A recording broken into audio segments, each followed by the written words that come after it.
Mr. Serpan, continue where we left off, please, sir. Yes, sir. Page, we're still on the firefighting fund, page 13. We're going to go over this when we get to the firefighting fund expenses again, to go through the whole thing, but we definitely have an issue with the revenues for 2017. So what I can do is I can do an ordinance for y'all to introduce at the special council meeting, so I'll do that. How much it's going to be, we can talk to Roy about that and see how much the chief, when he gets here. 2018 revenues, we just need to decide what to do with the inter-fund services for the ambulance and the fire protection, and then if we want to stay with the $1 million, but we can do that when we get the chief here, okay? The next, you can skip all the way to the waterworks fund. All these other capital project funds are just What page is it? small interest. Page 30.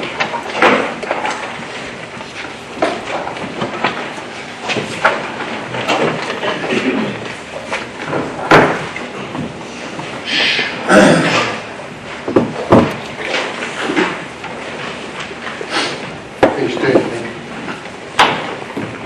Page 10. I'm the same thing, but it's... Yeah, pass over there.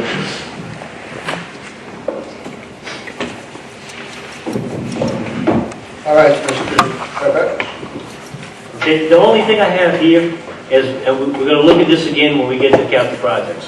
But you can see the transfer for capital improvement general fund, $2,007,000. That is for that water project that was coming from BP, and $9 million that we've been discussing. What we did basically is we took funding from the water and sewer funds and transferred the funding to the water and sewer fund from the general fund to free up some funds for us to balance the budget. But since the water and sewer fund had funding. So now that project, actually how much does that project have in it? About $6 million, the one for the water treatment plant, Bell Chase water treatment plant. 3 million, and we'll have this. $3 million plus is $2,007,000, so $5,007,000 will be in that project. Because we transferred the funding to the water and sewer fund because it has funding. But we'll see that, we'll discuss that again when we get to capital projects. Next page 31 is Bogo Fund.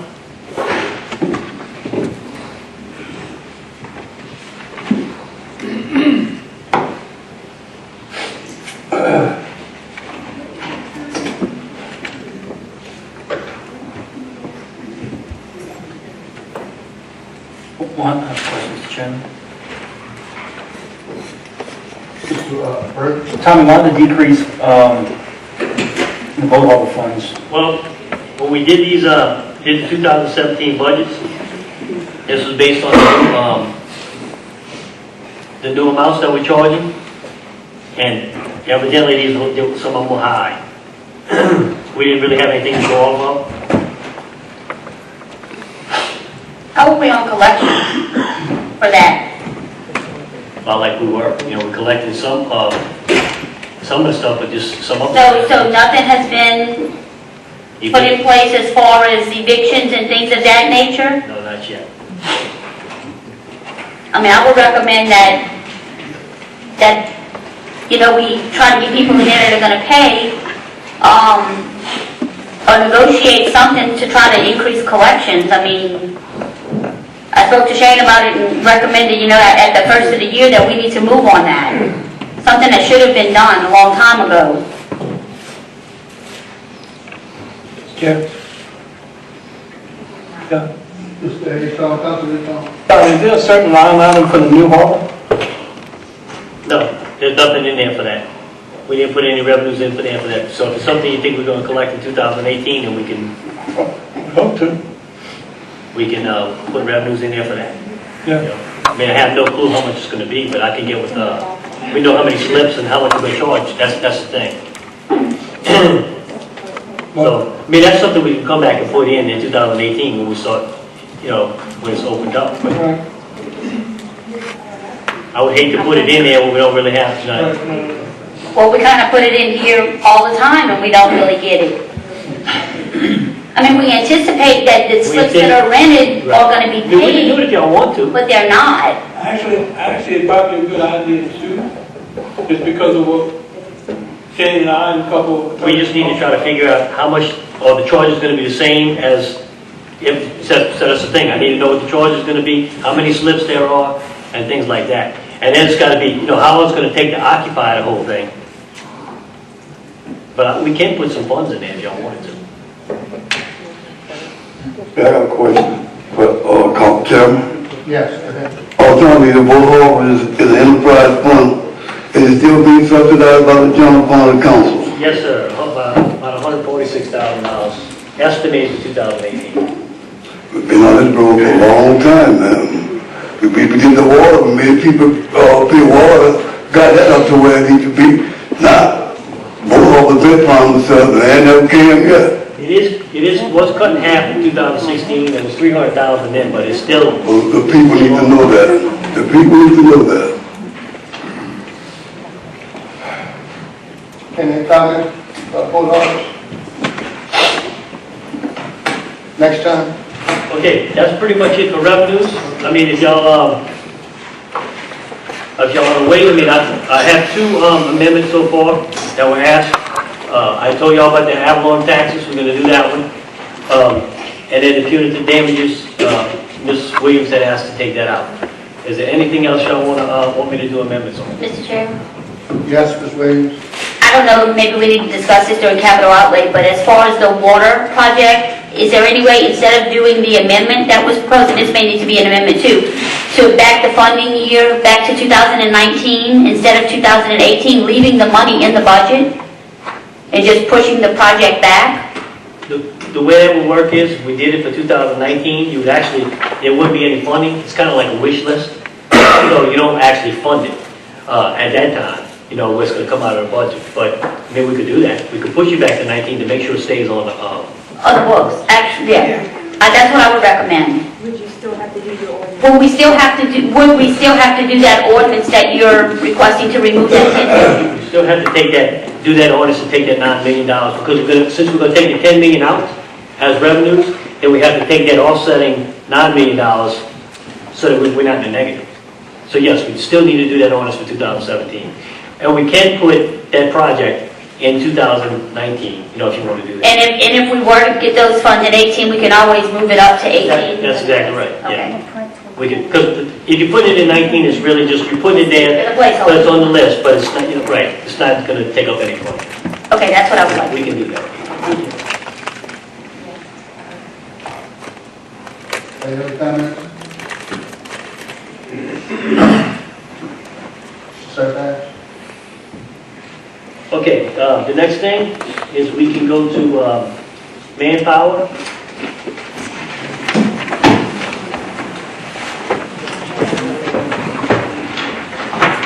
Yeah, we got a report for you.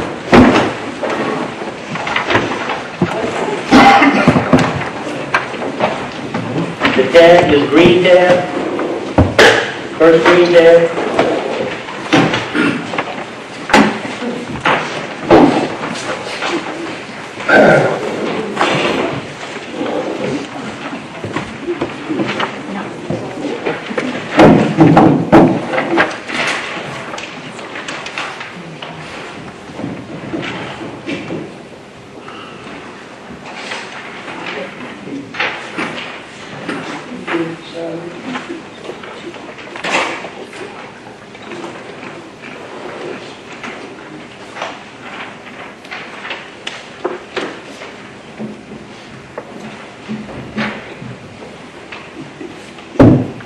All right, kind of an overview of manpower, what's in here, what's not in here.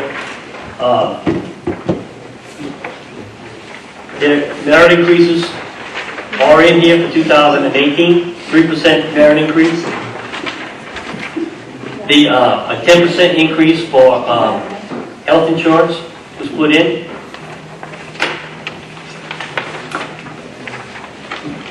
And I get Rochelle to go through the first page is kind of a summary.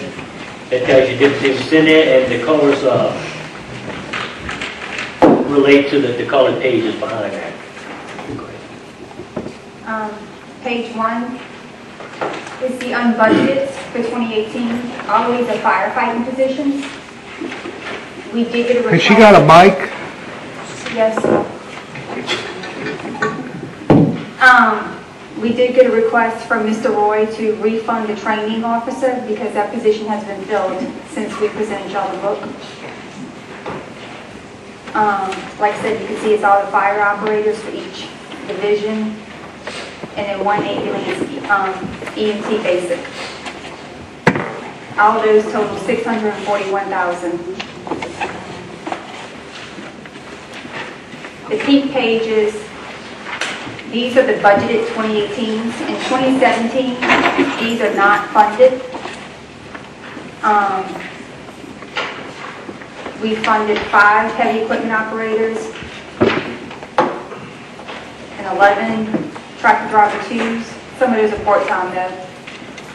If you take out the punitive damages money, this would be something you'll probably will have to remove.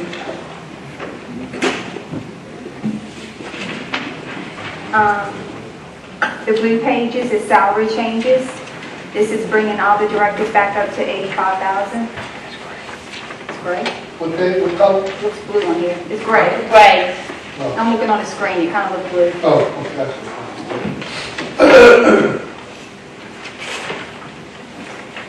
That total is $167,334.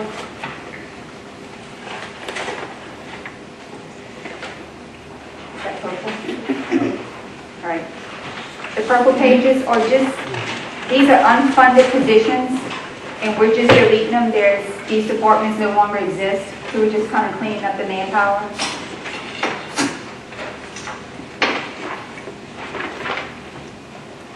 It has no effect on the budget. And then the yellow page, these are positions that were requested by departments but are not included in the budget. Human Resources is requesting a supervisor, but they want to delete a benefit analyst once that employee would retire. And Civil Service is requesting a Civil Service Administrator and a civil clerk. In addition to civil service, in addition to what they have now? Yes, they would like to fund 2 positions that are currently unfunded. But this is not in the budget. This would have to be addressed through an amendment. So the human resources, in reference to the supervisor they're wanting, why not just replace the benefit analysis? What was the reasoning? Do you have any idea? Why they're wanting to replace a benefit analysis with the supervisor? Have that person do more duties than just, Analyze benefits? I guess, I'm not sure. Okay. Just one. And those are the changes.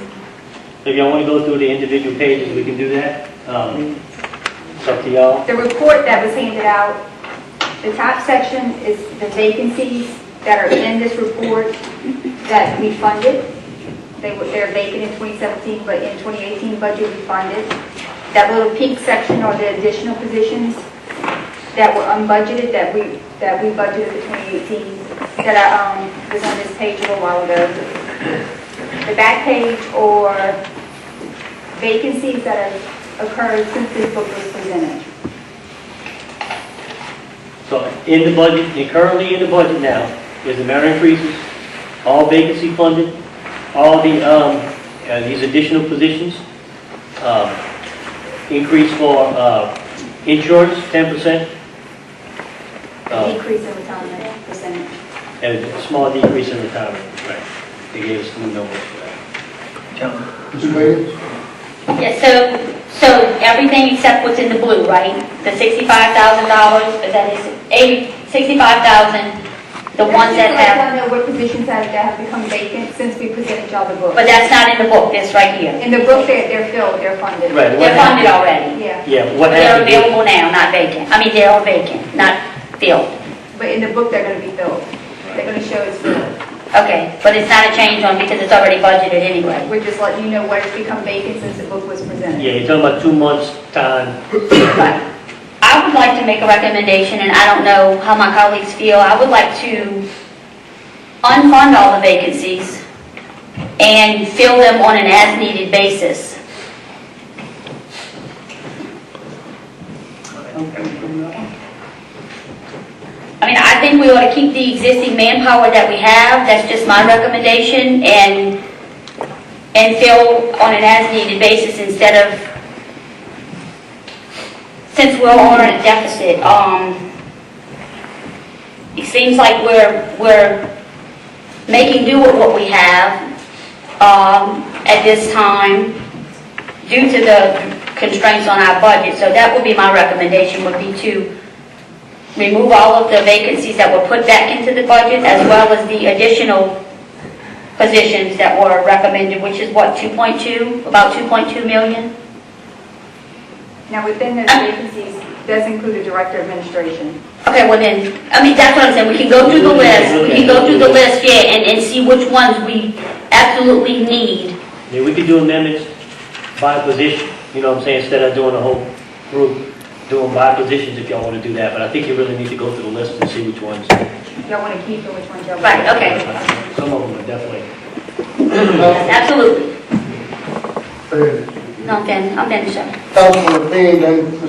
Sullivan. Okay, I guess I'm touching on Ms. Williams' effort.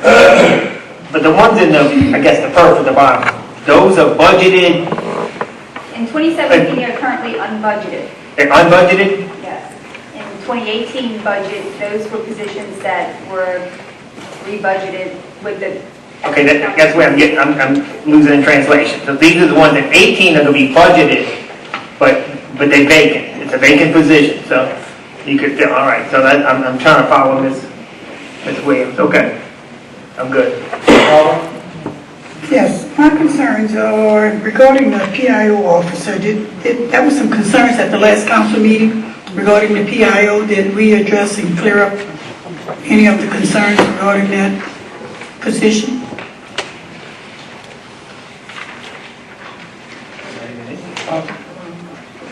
I mean, I understand that it may be a needed position, but I think there was a lot of concern on the council part. Did we clear up the matters? Currently, there is,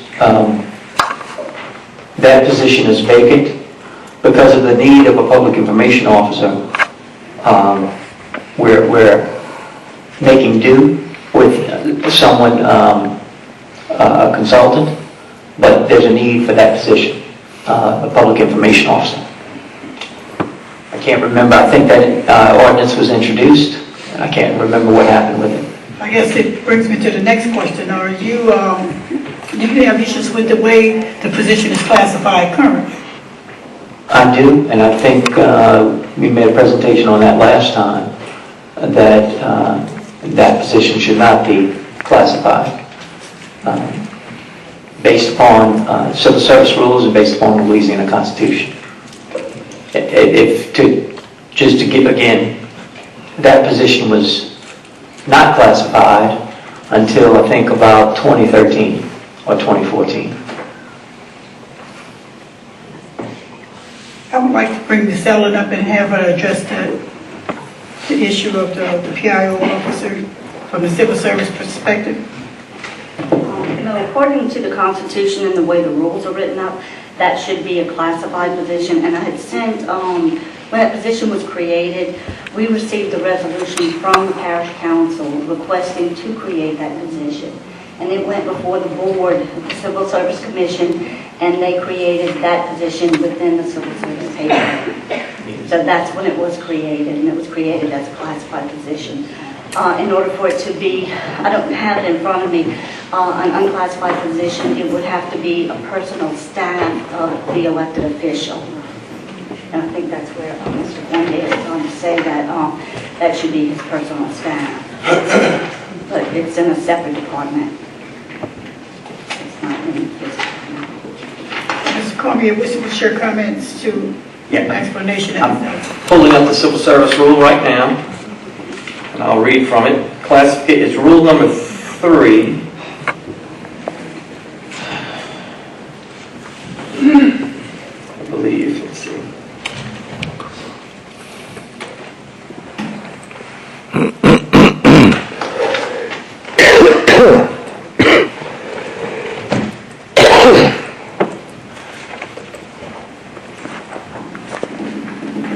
I had had this at the last council meeting, I didn't, here we go. Rule number 3, classification plan, section 2.2.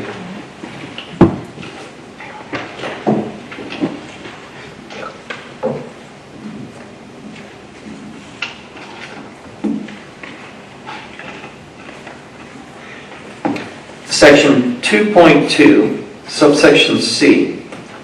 Subject to the provisions of subsection D of this rule, the following officers and employees of Plaquemines Parish shall be unclassified. And then you turn to subsection 7. Employees, deputies, and officers of the parish council and of the office of the parish president, of the Plaquemines Parish School Board, assessor, and of all offices provided for the judges, DAs, and sheriffs, clerk of court, and coroner. The public information officer is part of the office of the parish president. It's budgeted in the public awareness department. You just change the budget to the site, right? It would have to go before the Civil Service Commission in order to determine that it would not be a classified position, but as of right now, it is a classified position. So it can be changed. That would be up to the commission to determine whether they would determine it as his personal staff. And it could not be a recommendation of the council, it would have to go. The commission would have to make that determination to, if they would be willing to make it an unclassified position. You have to have justified reasons in order to change it to unclassified. I'm sorry, and thank you, there's another provision that applies as well. Section 2.2, C2, the head of each principal executive department appointed by the parish president. So if you want to put the budget in as PIO being a separate department, well, there's the head. So that shall be unclassified. Well, and that's how you did the recreation director as an executive head of a department, but I don't think that would qualify for that. It would still have to go before the commission to make that determination. That would not be up to me. Because you have Article 10 of the Constitution tells you what is classified and what is unclassified. And it says classified, the state and city civil service is divided into classified and unclassified service. Persons not included in the unclassified service or in the classified service. And then it goes on to list the unclassified service shall include the following officers and employees of the state and city civil service, elected officials, and one person appointed to fill vacancies in elective offices, the heads of each principal executive department appointed by the governor, the mayor or the governing authority of the city, city attorneys, registered voters, members in state and city boards and authorities and commissions, one private secretary to the president of each college or university,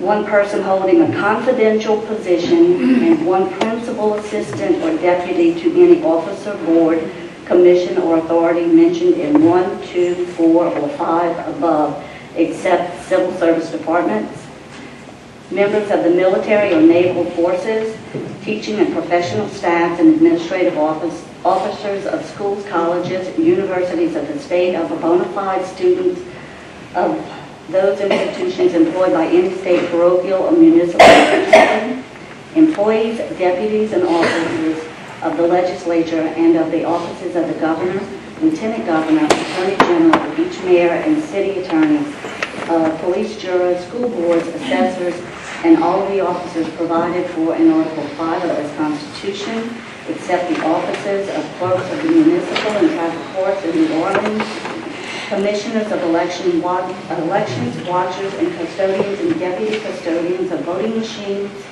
railroad employees whose working conditions and retirement benefits are regulated by federal agencies in accordance with federal law. Additional positions may be added to the unclassified service, and those positions may be revoked by rules adopted by a commission. So in order to change it, it would have to go before the commission for that determination to be made. Any other comments? Yes, but my position still remains that I think it doesn't make sense for us to continue to have the president seeking a consultant when there's a position on the books.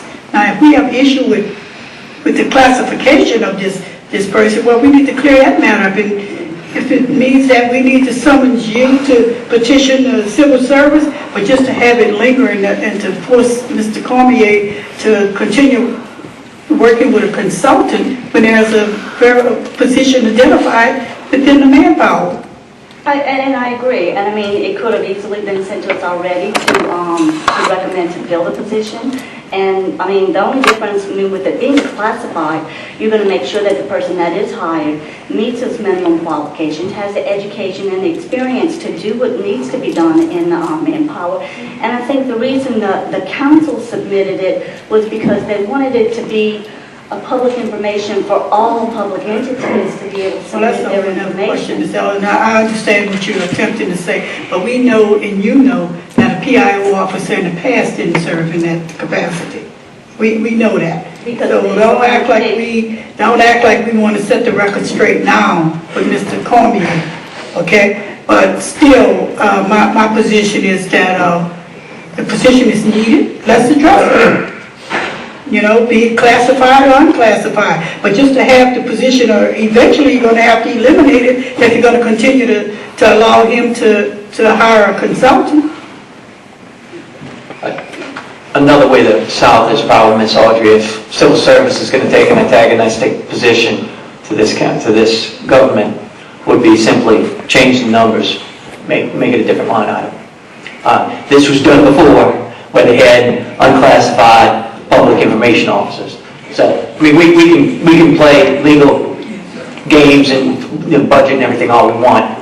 There's a way to solve this problem, and I appreciate your aid and help in solving it. Williams? Yes, I'm sorry, Mr. Clark. Yes.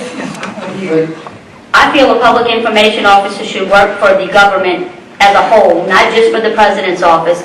So it's my opinion that I think that this position should remain classified.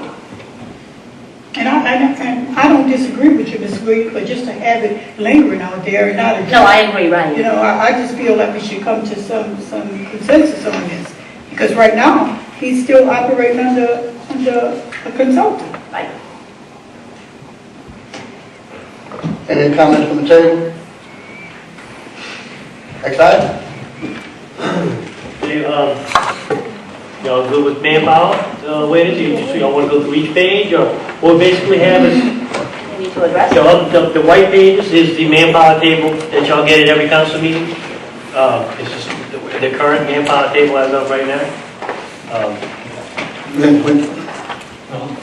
Roussel, you're talking about the summary page, where we're talking about the total payroll, No, 29 the last report is the manpower table. It's the big report in the back. White. The whites. Yeah, you got a white in the front and a white in the back. Right, I was just looking at total payroll on the manpower structure for 2018 budget, including FICA retirement insurance, is $29,977,000. That's the total budget for payroll. That includes all of these people in this, all of these positions. All that stuff is budgeted, correct. Okay, and so, by any chance, a reflection on what the payroll was just 3 years ago? I can get that for you. Mr. Chair. Or at the end of 2014? Yeah. Well, we can look it up. Go to 2015's budget. Mr. Chair.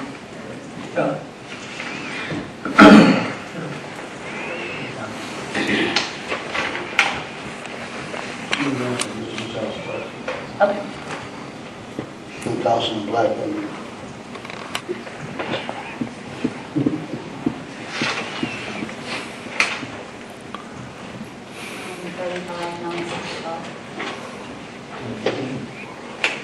$35,965,000.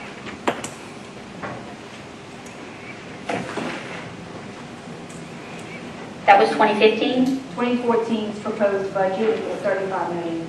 almost 36, 35.965, 36 million.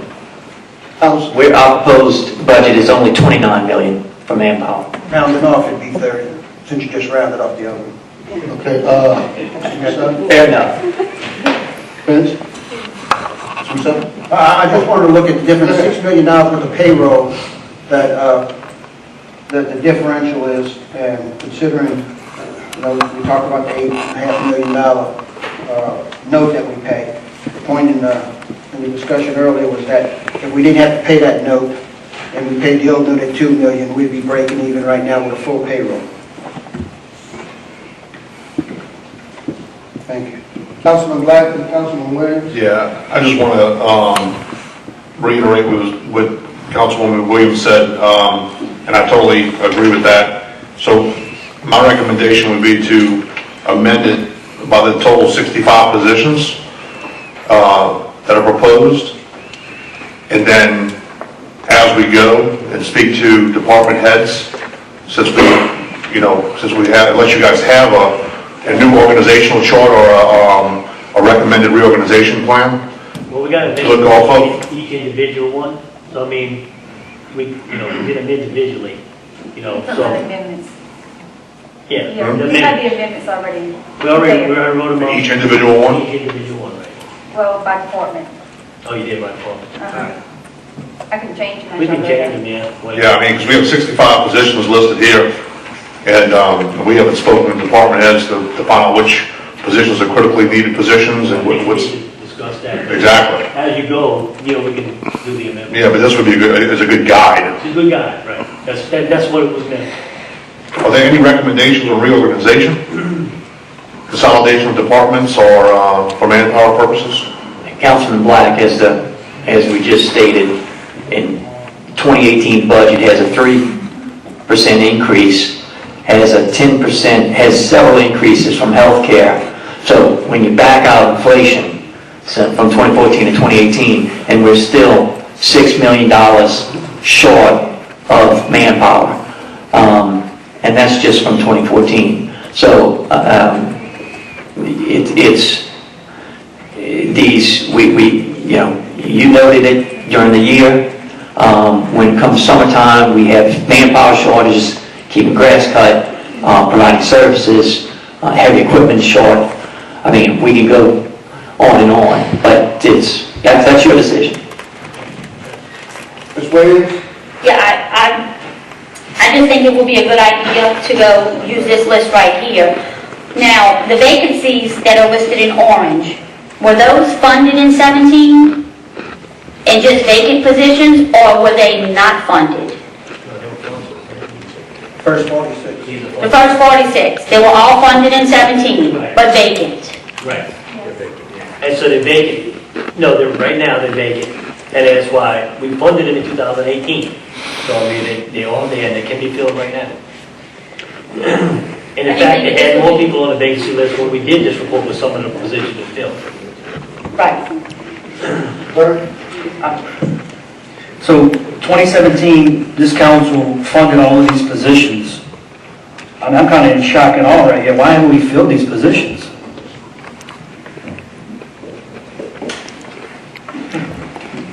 I mean, there was a big stink on Fox 8 News about not having enough pump station operators, but I see 1, 2, 3, 4, 6 positions that were not filled. And that's, I just had discussions on, we can get a status update from civil service on. I mean, we're short of deckhands, 6 or 7 deckhands, mosquito control. I mean, Are we still advertising longer than 15 yeah, days? but I just, It's coming up. Thanks, civil service. If y'all like to go through each one this morning, Michelle had wanted me to get an update, and I tried to write in my budget book each of the vacancies, kind of where we were with some of those, if y'all wanted to go through them one by How one. about tomorrow? Bring it all tomorrow? either do it today or tomorrow. I mean, Yeah, well, before you leave, I do want to, because when I was speaking with some folks about 911 operators, those have been listed for a long time as well. We pay a lot of overtime. They have a list right now with 4. I haven't received the selection on that. The deckhands. So wait, let me get back to them. The 911s, I haven't received. So they will be hired when? I don't make the appointments. I So what are we waiting certify the for? list. I certify the list, they Okay. do the interviews. I have not received a letter back from Ms. Cormier and Mr. Harvey with their selection on that. So they do have a. So how many people were interviewed, do you know? I don't know, they have a list of 4 names. There So was, that's a list of 4 names, we have 3 operators open? 32 part-times and a full-time, but I think you only have the ordinance passed on a full-time and a part-time. Well, I mean, you say it's passed, but we have To lift 3. the freeze on only 2 of those. Yeah, I think we have it for 3. I guess my question is, this is just one example of like the 6 different categories of personnel that we've funded and unfroze, and we're waiting to fill. So, yeah, this. So with the 3 radio operators, I'm just using this as an example, because that's one of the ones we're paying a lot of overtime on, and that affects emergency services. So have you interviewed? Yes, and we submitted a letter to President Cormier a couple weeks ago. To do what, to hire? To the names that we recommended to hire, and I guess it's the moment. All right, so that's, Yeah, Councilman Black, I had the same question that you had, which was how many applications were there? And I did go to civil service. I had a good meeting about 2 weeks ago on the pump station operators. Civil service had a different legal interpretation over on PBX operator. For example, that position was filled before. It was cut or defunded, and once again, there's a difference. Civil service head has her interpretation of the law. I issued, Ms. Barrows has stated they're underfunded, they're undermanned. I said, well, I can solve that problem. I said, reinstate the PBX operator. Let this council pass an ordinance. And the issue came up. Let him finish. And the interpretation, once again, from civil service that no, it couldn't be reinstated because that person took another job. But that person did not voluntarily take another job, so it's not. What's the point? We're talking about radio operators. The question was, what's the holdup on the hiring of the radio operators? I'm talking about PBX. Oh, PBX. So my question is this, if I can restate my question, back to the point. My question is, and this is just an example, using the radio operators. Radio operators were posted. This council funded and unfroze those positions. Civil service posted the positions, and they had applicants apply. Applicants were interviewed. Applicants were chosen to fill the positions. From my appreciation just now, Mr. Harvey submitted a list a couple weeks ago to your office to sign off to fill those positions. So this is just a prime example. Why haven't those positions been filled? Why are we now still paying overtime when we went through the whole civil service process, the interview process, applicants have been submitted to your office, and a simple signature would bring them on board, right? Okay, so very simple. Why can we not hire those people? Because I had the same question you had, Councilman Black, which was how many applications were put in? Because this is happening on a pump station. If you ask a question, then allow me to answer it. If you're making a statement, I won't say anything. I'm asking a question. Why haven't you signed to hire these people after they have gone through the civil service process, the interview process, the recommendations to hire the 3 people have been made, submitted to you for signature to have human resources process them and put them employed in this government so we can fill that void and stop paying overtime? It's simple. It is simple, and I had the same question that you had, Councilman Black. And I'm glad to see Director Harvey here today because he certainly hasn't come to see me about this. But I had the same question you had. How many applicants were there? And that question, I went to civil service. No one was there at that time to answer the question. This was back a week ago. So would that change anything if the answer was 4 or 24? To me, what is the difference between how many applicants we had? If we had 24 applicants or we had 4 applicants, we only needed to fill 3 positions. Evidently, those positions, those people who applied for the positions were qualified, and they're ready to be hired. So I'm not sure, for your question, what difference does that make? Whether or not it was 4 applicants or 24 applicants? You're making an assumption that they were qualified. Pump station operators, and when I did find someone in civil service, the reason why there was a list that was created, the list refused to consider any training or any mechanic work that predated 10 years ago. And so my question was, so if someone got a mechanical engineering degree 20 years ago, I guess that shouldn't count. People don't forget stuff like that. There's a difference of opinion between civil service and this administration, and I think there's been some differences of opinion between the council and civil service. So No, there has been, but the point doesn't change. The fact is that they went through a civil service application process, and they asked, and the person who hires or interviews the people is the director. That is their recommendation. So you have no confidence in the director or the civil service director? I had the same question you had, Councilman Black, which was, how many applicants there were? I never had that question. You asked it, just, if we play a film back, you asked it, that was one of your first questions. And it was a good question, so I won't back away from it. It was a good question. Well, Had the same question. the point is do we have qualified applicants that apply, ma'am? Yes, we do. Okay. We have. So why don't we hire? And that is a difference of opinion, because as I stated, with the pump station operators, civil service decided not to count anyone with mechanical experience that predated 10 years ago. And I think that was foolish, because we eliminated people, applicants, who had over 20 years, 2 decades of experience, and they received lower ratings. So are you not going to sign the radio operators because you think they're unqualified? That's the final question. No, that's not the question. I went last week to civil service, and I will address it with them as quickly as I can. If I can just clarify what he's referring to, on the pump station operator list, he came to my office because he was looking for a particular applicant. And I did pull the application on there, and the person on his application, his last years of work history was 1989 to, he had not worked in the last 16 years or 17 years. I couldn't give him credit for his work history. He did make the list, he was certified. I updated a list, and he's got the person, with 9 other names to fill these pump station operators over here, and I haven't received any reply on any of that. Any comment from the table? Mr. Levine? Ms. Barrios, how many of the pump operators that you had that qualified? How many applicants? Total, let's see, I sent him a list of 9, I think he had 13. And so far, I just submitted him, he's going through each of those. He made a selection of 5. One, he came back and he pulled the name back on one of those. We called 4 in to process for pre-employment.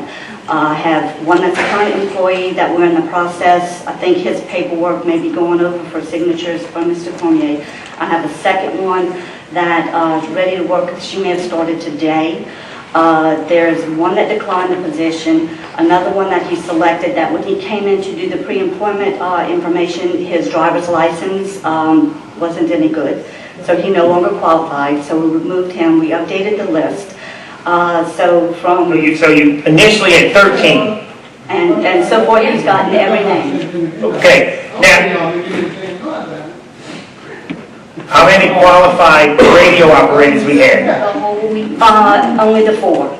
4. Only the 4. How many we And I need? do have it up until filled, and I had told Mr. Harvey that, if he needed me to go, but I mean, people aren't applying, we're laying people off. Some people who have jobs don't want to apply for jobs for us, not knowing whether or not we're going to do a layoff at the end of the day. This is my heartburn on the situation, because the public only sees what they see, and it comes back to us. And what it means is, we're not doing our job. We gave the money, we gave the position. We have a disagreement sometimes in civil service, but it seems like you're doing the job, so it's getting a stalemate somewhere. So if we're providing the applicants for the administration to make a decision, and they, to me, is dragging their feet, this is the frustrating part of it. So we have to find where the disconnect is and get it together, because the public in general comes after us and wants to know why we can't work with the administration, why the administration can't work with us. So we need to find a better way. I'm not blaming you, Mr. Cormier, but I need to find a way how we can get people hired that we lift the freeze to get hired for. So I don't know what is the solution. I'm asking you, let's work together and try to find the solution. Thank you, Councilman I'm Lapine. trying to find out who's to blame. And Okay? that's one of the things, and who knows, civil service may sue us again, but one of the issues we're having on PBX operator is I sent an email ordering a reinstatement, and that would cut back on some of this unnecessary paperwork, for example, the PBX operator. I do believe that civil service is undermanned, and so I was trying to alleviate some of that paperwork, and they refused to do it. They want to go create more paperwork for themselves when they're understaffed. So, it's there are differences of opinion, and, we hope that, the council doesn't get sued again by civil service, and we don't get sued again, but there are differences of opinion. Go ahead. Okay, well, this difference of opinion has made a big stalemate in the relationship between the council and the administration. This is the frustrating part that I get into. Now, you are the chief executive officer. If she gives you names that the head of department signed off, I think that's good enough. Now, I don't make that decision, you do, okay? So we have to step up and say, let's get it done, okay? If we have somebody who's qualified and said, I think these people will work, the people in the pump station said, the superintendent said, I recommend these people, well, then let's move forward, okay? Thank you, Councilman Lapine, and I will get 3 names today, by the end of this evening, on that issue. Ms. Sullivan? Yes, Mr. Lapine, let's not get it twisted. Let's not get it twisted here. This very same council have had issues with the Civil Service Department in the past. So if we want to say, well, who's at fault, let's have the same type of aggression whenever there's an issue, when we make a past resolution and say that we need X, Y, and Z to be hired, and it just lingers and lingers and lingers. It's the same thing that happened here. So now we just can't point fingers at the administration when we know that the civil service has been just as negligent in the past.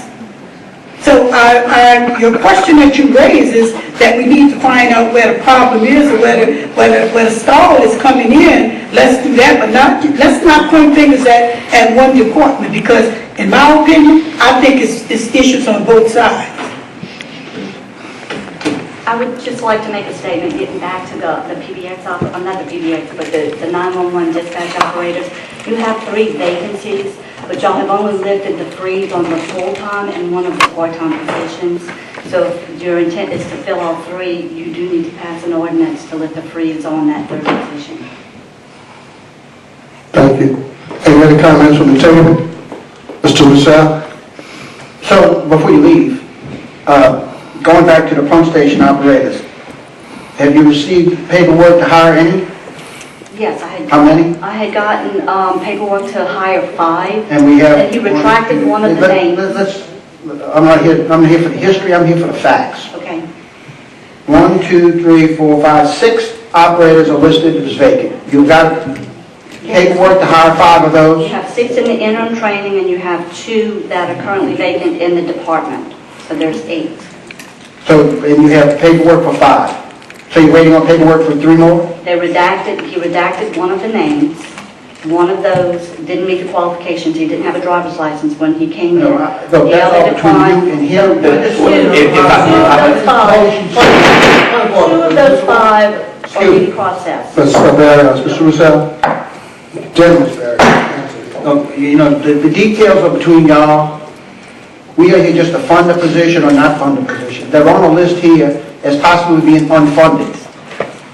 So, out of the 1, 2, 3, 4, 5, 6 operator 2s, you have paperwork to fill how many?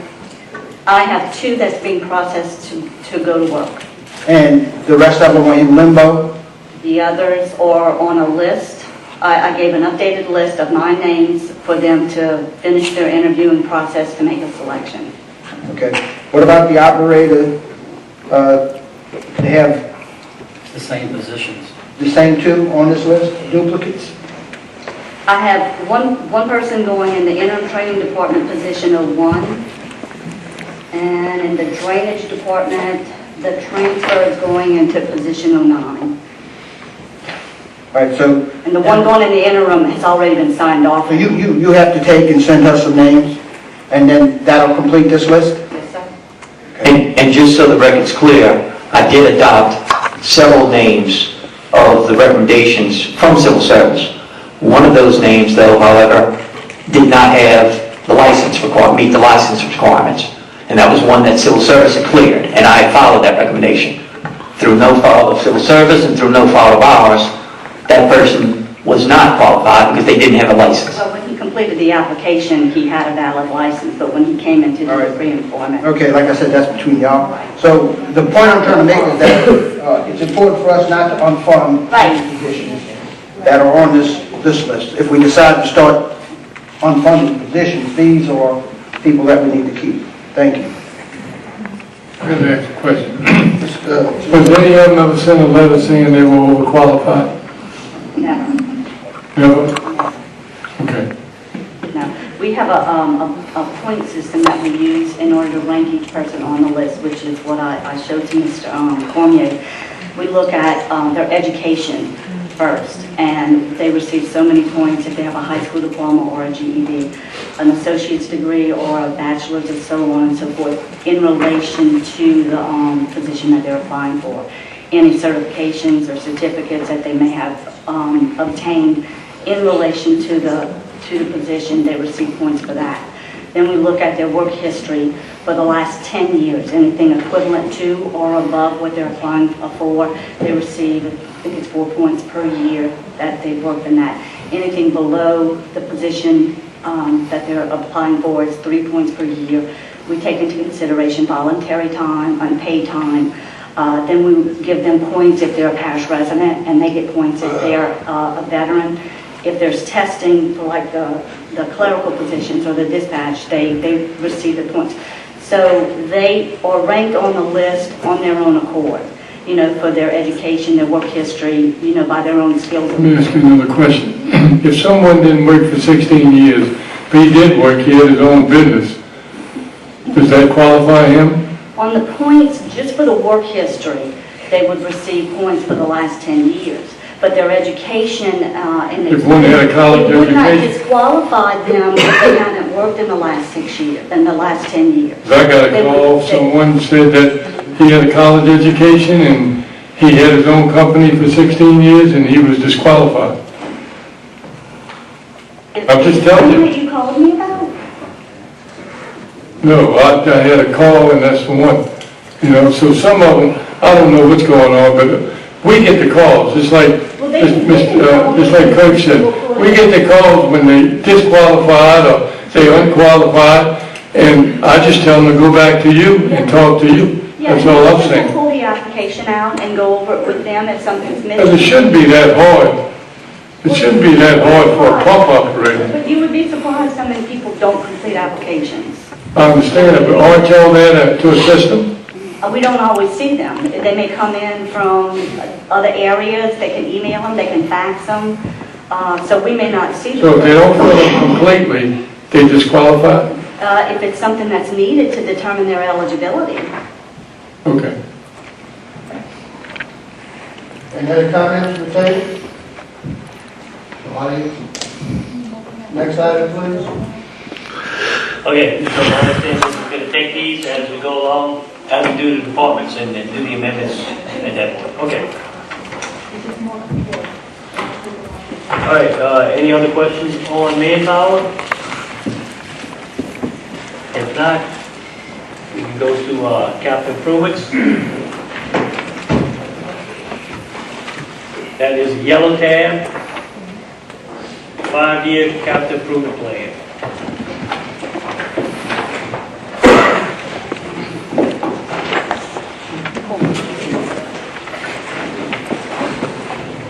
Flag,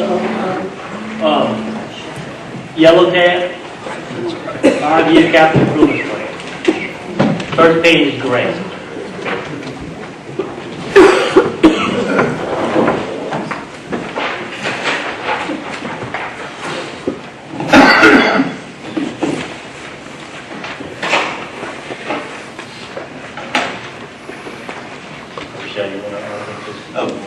Mr. Chairman, briefly, I don't think it's on here, but we've got our obligation for the Western Closure Complex, and we've talked about that before, and I just wanted to make the council aware that every year we gotta pay this, and if we don't budget it, we can't pay it. And it's a big expense, and it's debatable what kind of benefit we ultimately get out of it when we stuck with this obligation. So I just would hope you all would keep that in mind, that we're gonna have to pay that again next year. And we're already up behind on some of the payments this year. So you have to have an introduction on it? You have to do an amendment for 2018. And you have the numbers? I do have them, yes, sir. Where did I put it? Is it about 280,000? Yeah, that's about right.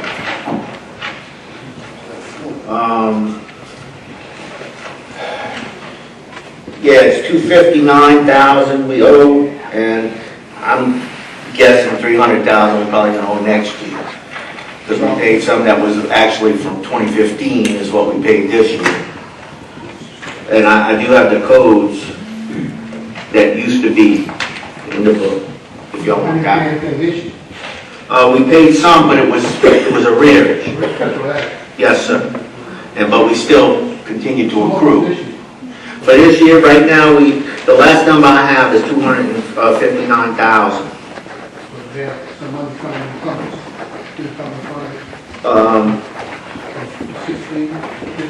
I don't think it was budgeted last year.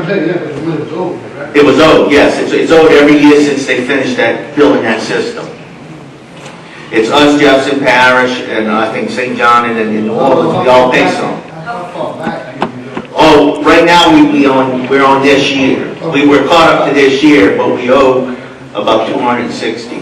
For this year? For this year, yes, sir. Wait.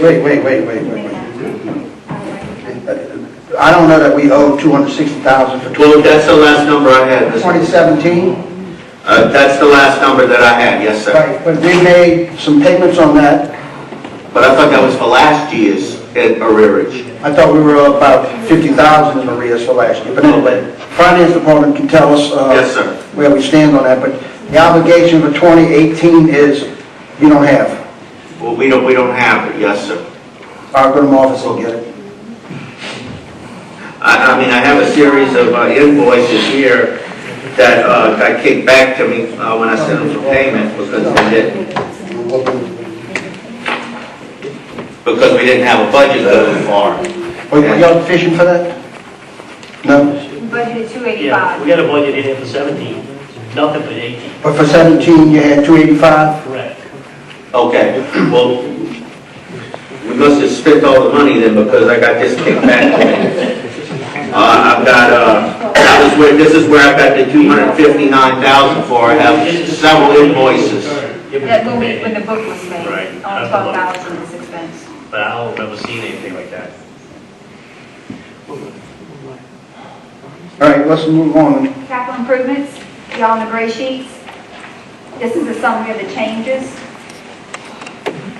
All the yellow ones are mostly little increases for the bonds to pay for the bank service charges. The little $400, $2,500, $4,000 increases you see in there.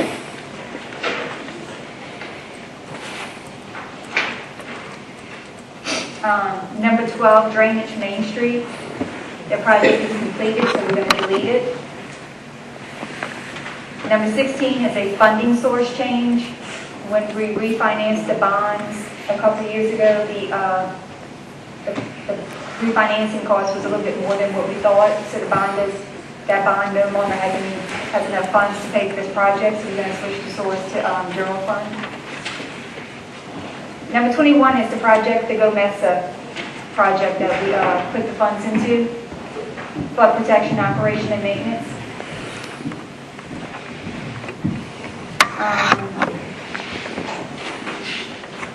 37, closure Mardi Gras Pass, that project is completed, has 0 funds left.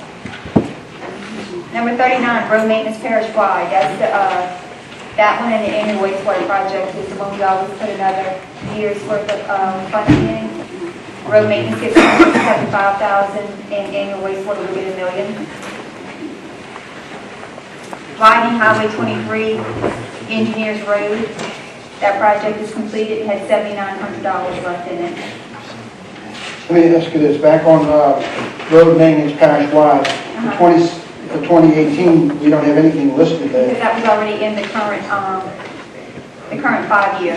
We always add another year to the 5-year plan, and then we add the current, that year's funding. So the 175 was already in the current year. For 2018? Yes. Public buildings and centers, all of the firehouse projects that were left, we're proposing to move the funding from. Fire Station Phoenix, $7,000. Replace Central Fire Station had $34,000. Living Quarters Bell Chase number 3 had $10,700. Fire Station Myrtle Grove had $7,100. Living Quarters Port Saukville O'Brien had $74,000, and new construction Woodland Firehouse had $1.6 million. These were, the funding was removed to help balance their budget. Also in there, new government complex has 0 funds left, so we're going to delete that one. And improvements Breakaway Auditorium had $2,500 left. We're proposing to delete that one. On the next page, we have some more little bond increases for the service charges. There's the annual wastewater project, number 79. Number 88 is Malone Drive. It has 0 funds left, so we're going to delete that. Number 91 is what we were talking about earlier, switching the funding from general fund to the waterworks project for the regulatory upgrades capacity Bell Chase water treatment plant. So she can explain to you that there's, with that $2.7 million, there's going to be $5.7 million in that project. Because So we may not need the entire 9 out of BP. right, that's what we wanted to ask you about, you know, if you want to put.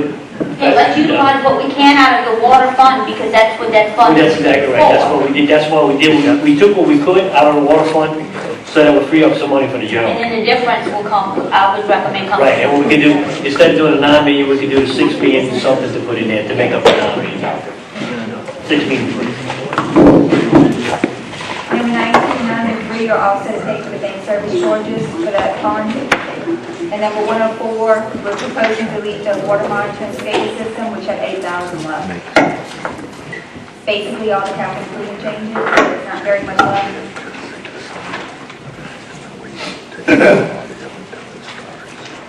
The white pages, or your, is the total capital improvement budget, correct? It's the water fund. It's all the projects. All projects, yeah. Full 5-year The capital. blue is improvement just the plan. changes, And this is the full 5-year capital. I mean, the improvement gray, I'm sorry, the gray was just the changes, and then this is actually the same report that y'all get at every council meeting.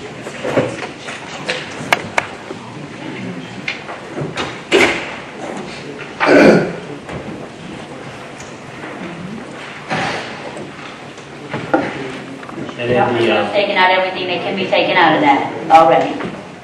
It's mostly just grants left. there's not a whole lot left. Or bonds. The most changes is firefighting. We had to take out all the projects of firefighting just to help make it balance. They'll have to eliminate the Woodlawn Fire Building Yes, sir. that the fire department need to build. The only area that was destroyed in all the hurricane wasn't replaced. The money was there, but this council, to its infinite wisdom, decided to rebudget it. That's all I'm saying. And this is all stuff that the chief can go through when he gets here too.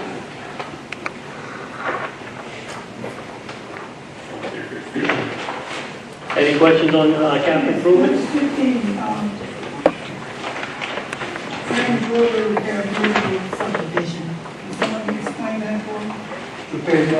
On page 2. Drainland, River Road subdivision. What's that, says. Number 15.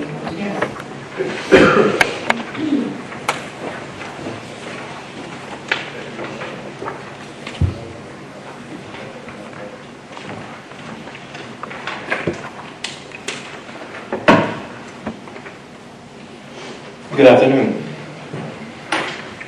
Good afternoon. 15, Weber Road subdivision. Interesting. We had a meeting with the court, which administration and Councilman Trufant Salvant was in attendance with myself. Looks like they are leaning towards our suggestion on the lower side of that their federal project. However, in the meantime, there's something that we need to look into on the first subdivision where the metal culverts are still deteriorated, beyond repair. They need to be replaced. So we are looking at options of replacing the metal culverts with plastic culverts, because it will not be removed completely from a drainage plan. Even with the federal project, they will still stay in place. In the street drainage that's within the subdivision, those culverts also will need to be replaced, but our estimate is well into $1 million to replace the 6 streets. So we suggested that we would take 2 streets at a time and try to get on a 3-year schedule of replacing all 6 as funds are available. We have not come up with a thorough estimate on what the 2 streets would cost at this point, but our beginning ballpark estimate was well into $1 million. So when we look at going to the streets and with the asphalt get replaced, the culverts replaced, catch basins realignment, we can give you all a better estimate.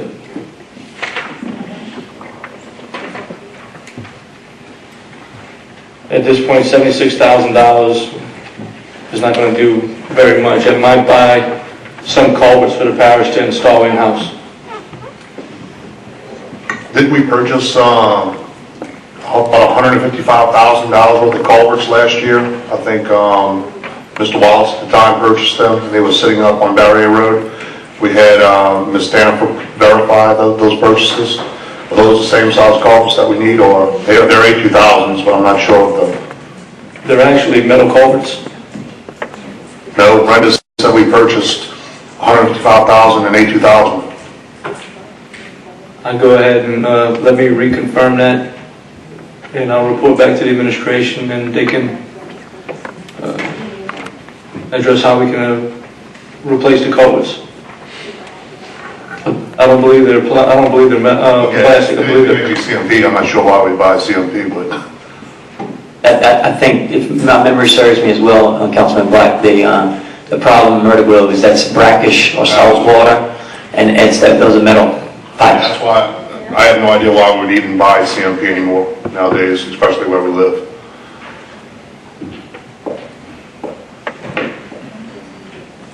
My concern is 76,983, you saying that's not gonna do 2 streets or 1 street, that's not even gonna begin to address the problem? Let me come back to you with a better estimate. We just looked at just the price of the culverts and we were getting high, so we just kind of doubled the material cost based off of the pipes. Because you're dealing with asphalt bedding, you're talking about asphalt, the catch basins, I mean, it's a lot more than just replacing just the pipes. So it was well over. If you remember, Mr. Dugas, initially, that was the concern of this council, the position of this council.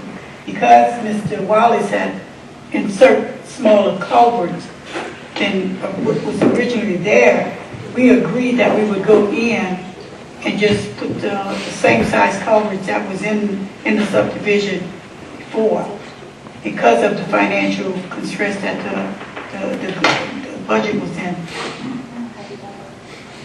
So, long story short is, funding is going to be a problem. Yes, ma'am. And that's the only concern I'm having. And there's some additional issues that have came up since that meeting. We have some other issues that's going on around that same area. That probably will impact this subdivision too, and the project that's being proposed, Yes, ma'am. that you're probably not aware of. Okay, but I just wanted my colleagues to be on what's happening here. Thank you. Mr. Chairman. Mr. Rossell, just as a general discussion item, all of these capital improvement budgets that have general fund funding under them for 2017, are these all carryovers or are they new projects that have been inserted in the 2017 budget? But in 2017? Yes. You want the white page, you mean? Yes. That's all current projects. And they're just going to roll over to 2018, correct? Yeah. So for 2018, we're not funding new projects in this budget. We're carrying over what's already been in the budget. Only the investments in new projects. Go Mason, the only one. So when you're looking at this is all funding that has been appropriated prior to us coming here today. Right, the changes on the gray pages. And back to Ms. Alvin's question, I know we had talked about changing that one pipe under the drive that was replaced with a small culvert for whatever reason. I think that's where we were headed, to try to get that one huge culvert in there to alleviate some of that water circulation. Did we ever move in that direction? Or is that what this money's for? The entrance to Myrtle Grove Marina, Phase 1, and Myrtle Grove Marina, Phase 2, the two subdivisions, both entrances have to have the culverts replaced or added to the existing culverts. And so is that part of the federal project that they're going to come in when we buy the boat sheds? The federal project is to come in and replace, realign the crossing. The culverts, if we were to install the culverts in the exact location where the canal is now, that money will be spent, and if the federal project comes through in the next 3 years, it'll be wasted, because the federal project will eliminate. We were looking at options of realigning the existing canal in line with the federal project, and we were pursuing options to purchase the same material that the Corps was recommending to us. But at this point, I'm not sure if that's going to be possible because of their requirements on their construction. So the parish is not going to do this work, the federal project is going to do this work? If the federal project starts, right now the schedule, if you haven't heard, the schedule is letting the project December of 2018. And they're not very optimistic on that schedule. So in the meantime, we have a year and so, more importantly, at least one more hurricane season of dealing with these entrances to these two subdivisions.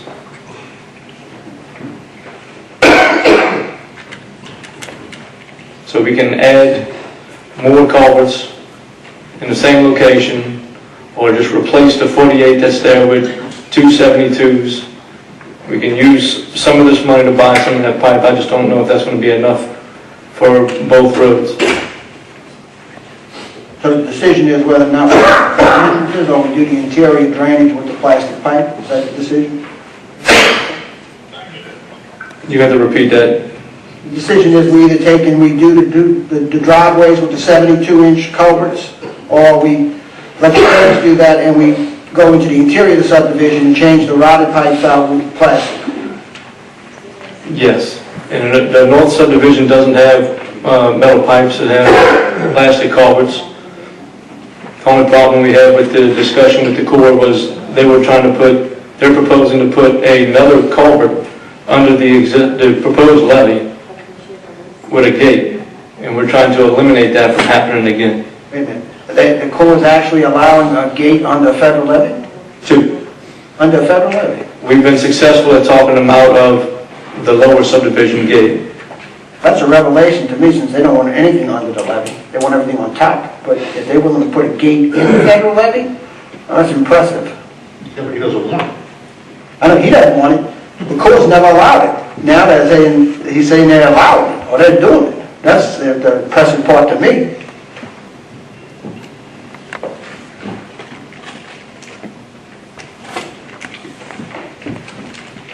I give up. Me too. Mr. Burke? Any other comments?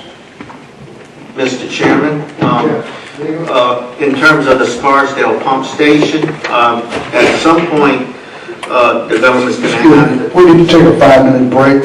We'll change the disc for the recording and the Yes, sir. background. We'll just recess for about 5 minutes.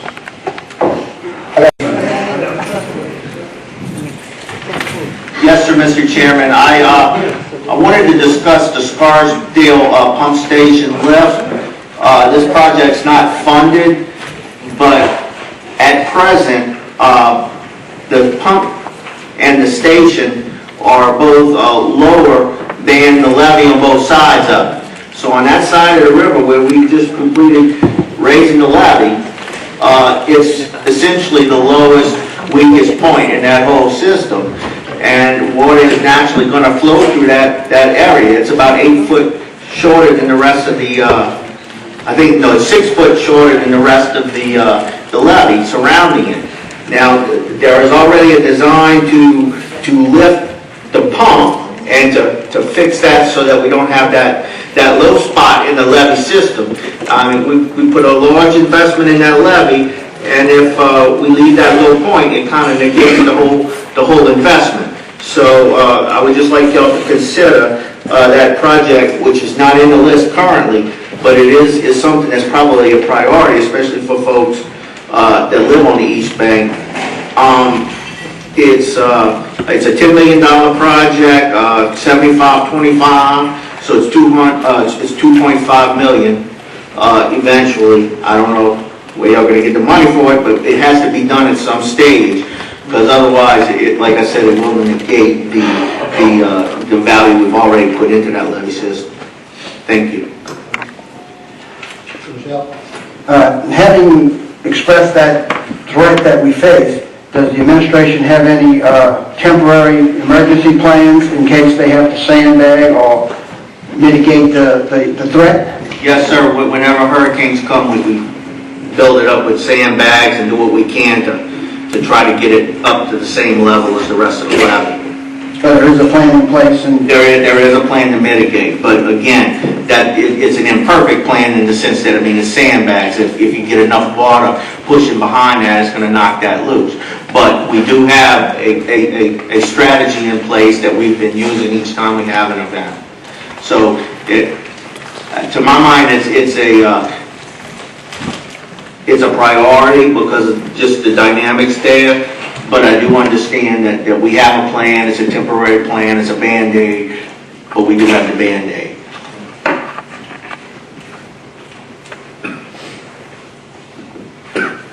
any other comments? Table. Next, please. Okay, that's everything for capital improvements. We can go to, we're just going to touch on some of these reports. We don't have to go through every one of them. But long-term debt would be the next one. It's the red tab. We'll just look at the summary page real fast. Everybody knows about this.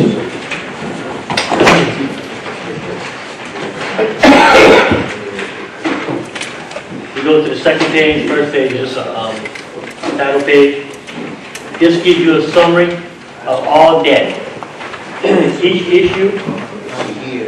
And it shows you, if you look at the purple columns, shows the outstanding, which is the total, and the total debt is 169, 474, 548.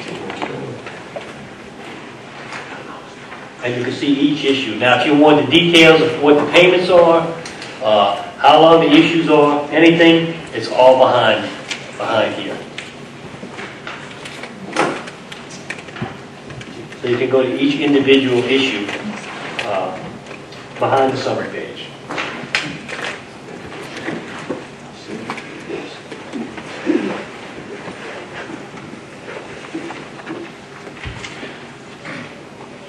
You said 169, 474, 648?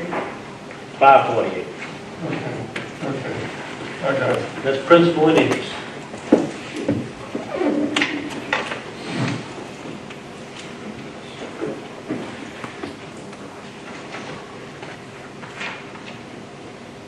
sure this is not a revenue sheet? Uh-huh.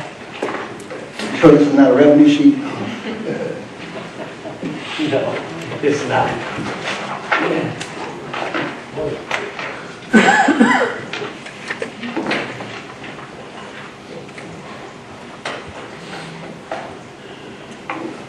Any questions on? Yeah. I guess one question would be, have we reached out to see if there's any possibility of refinancing some of this debt for? And talked to Mr. Martin, and he said there is a possibility for us to maybe refund some of this stuff, but the older stuff is all sales tax bonds, and with the sales taxes going down every year, you know, it'd definitely be an issue.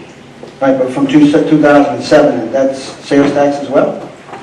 Yeah, all the ones that are revenue bonds, they say revenue bonds, except for the 2012, the two 2012s are all revenues. The rest of them are all sales tax bonds. And some of these have already been refunded, like 14 and 15, they were refundings from other years. So if you go back in others and look, you know, in each individual one, you can see some things are refunded already.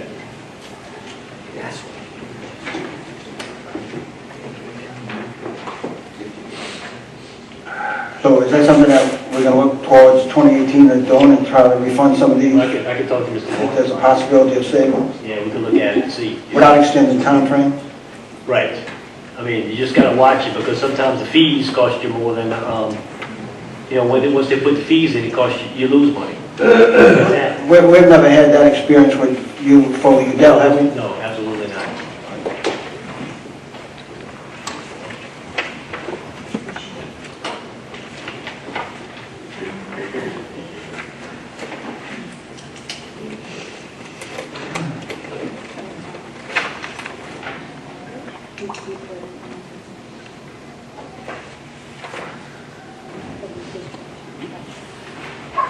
And we still paying on community disaster loan? Yeah. I think it's $109,000 a year.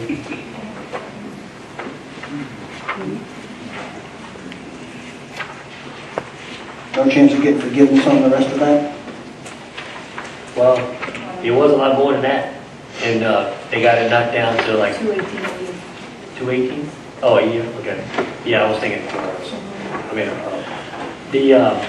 it was 8.9 and got knocked down to around 3 million, I think it was. But I mean, is there a You have chance, to give some of it. is there a chance to get the rest of it forgiven or give them, is anybody making an effort on it? Not that I know of.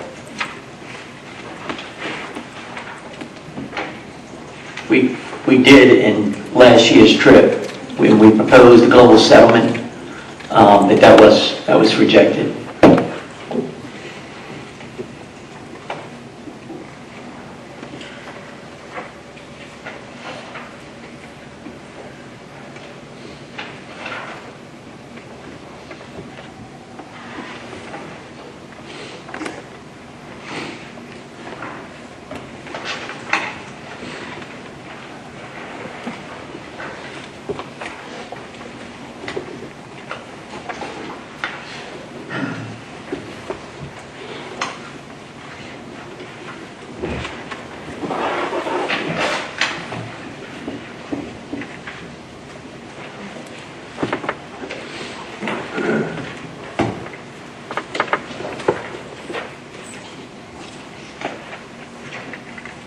Next?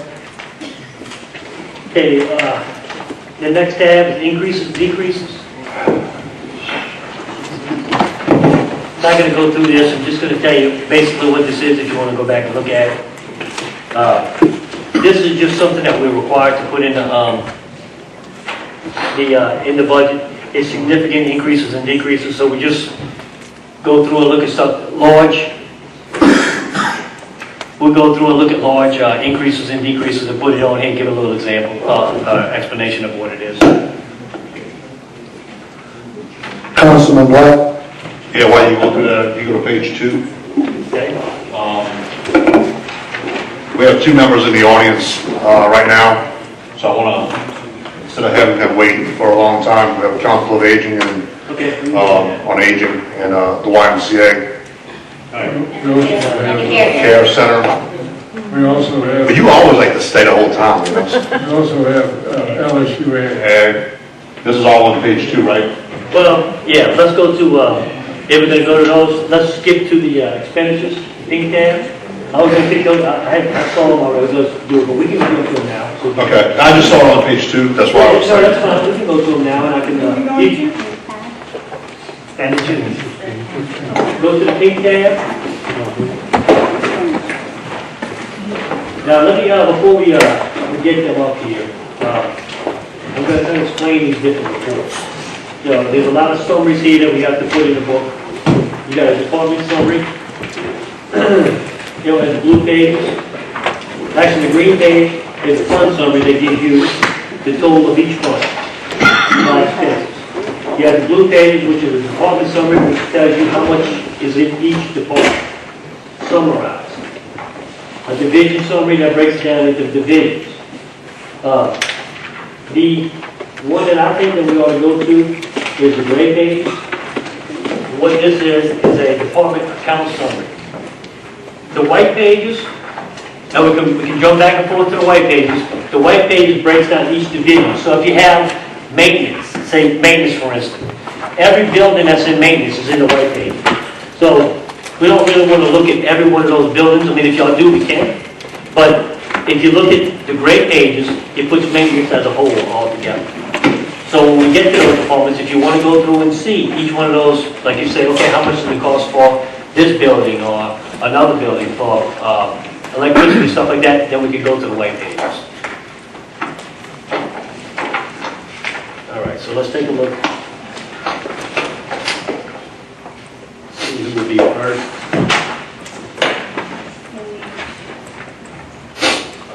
Council on Aging.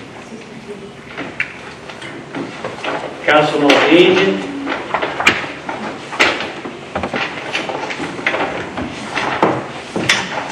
Page.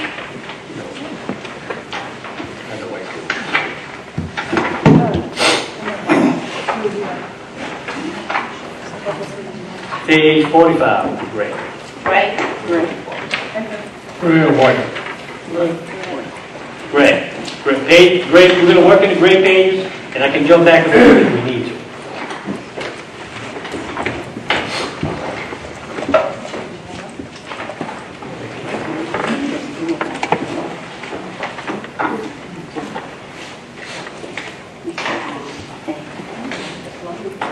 Page 45, the grants were decreased to 50,000 from 200,000.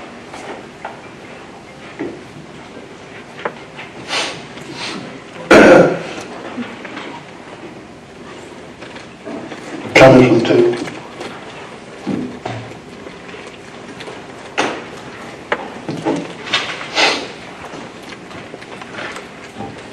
I'm not sure if it would be better just to, I'm not saying group everybody all together, but if we go, can we just individually go, because this is all decreases.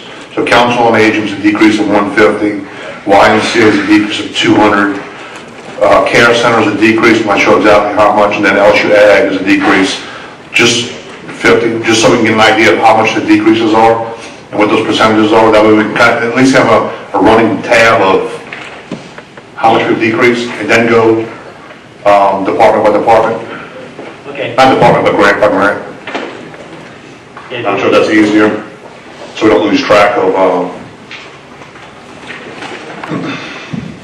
I think last year we took them in Globo and just did a specific amount for all three agencies, not excluding the ag. Two and two. Yeah, we allocated 200 for each, Council on Aging, Care Center, as well as the YMCA. Now, this proposed budget is putting 50,000 back in Council on Aging, but nothing in Care Center or YMCA. Is that correct? That's my understanding. yeah, and then Ag's taking out the entire 50.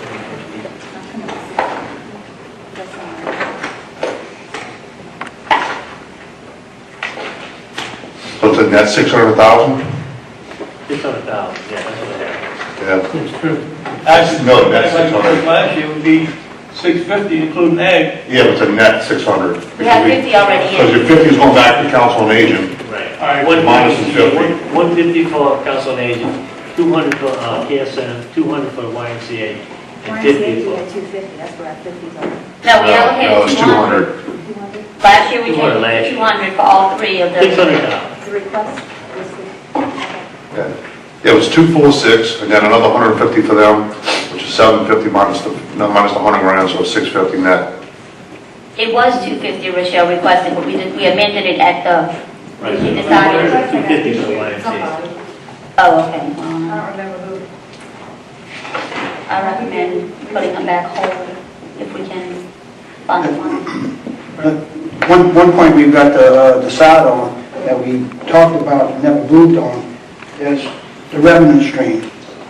We've got the 3 million punitive damages in there that I've talked to a lot of people about that say we weren't going to keep it in there. Now, if we start adding back to the budget and be forced to keep the 3 million in there, we need to be aware of that.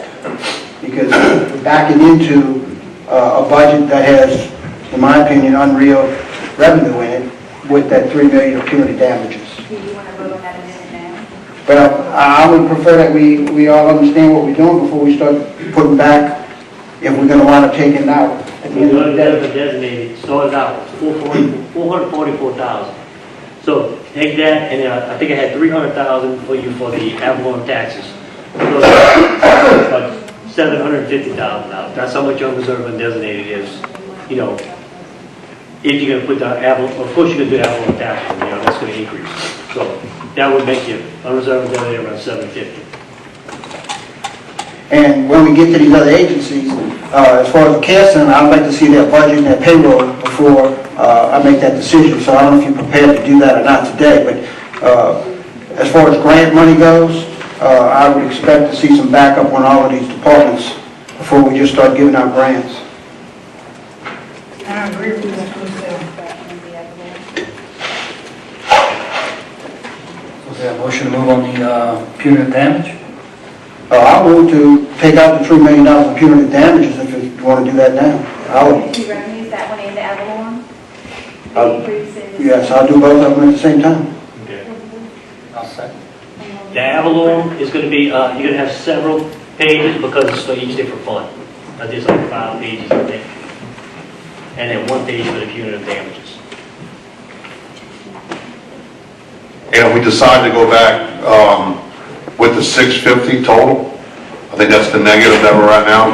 If we were to go back to what we budgeted last year for this year, 650, I said we just take the 650 from the pink I agree. column, which is 647, which are unbudgeted vacancies. Okay? Gotta get it on their budget. Let me ask this, is there agreement or no agreement that we need some backup on? No, I agree with that. I think we have to hear them individually.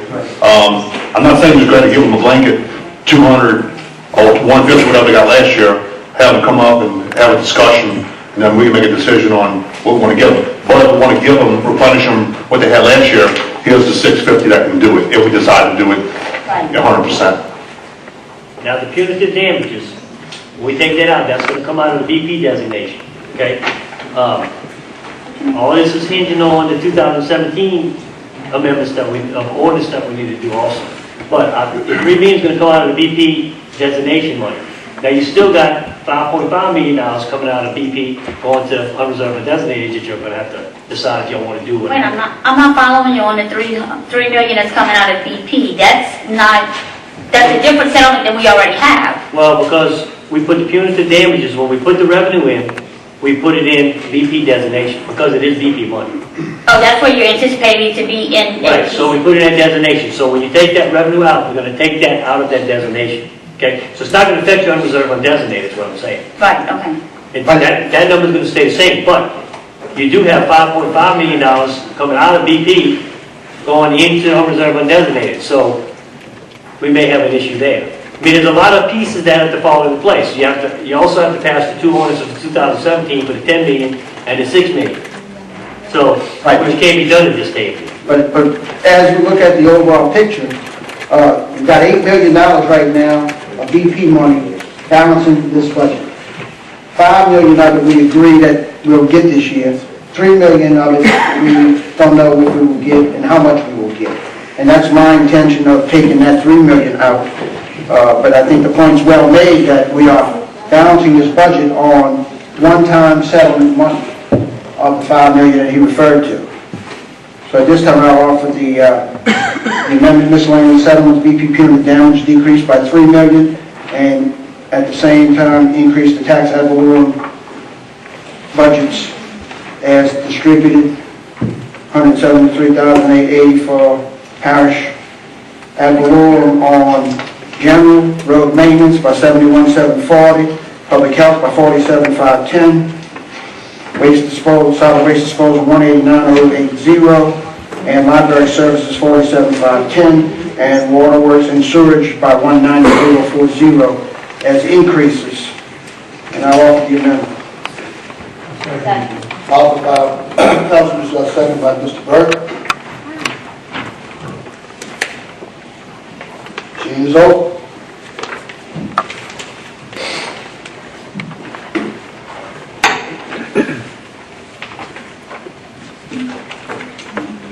One vote pending.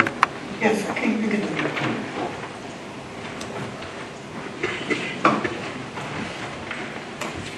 Passes 9-0. Next. Do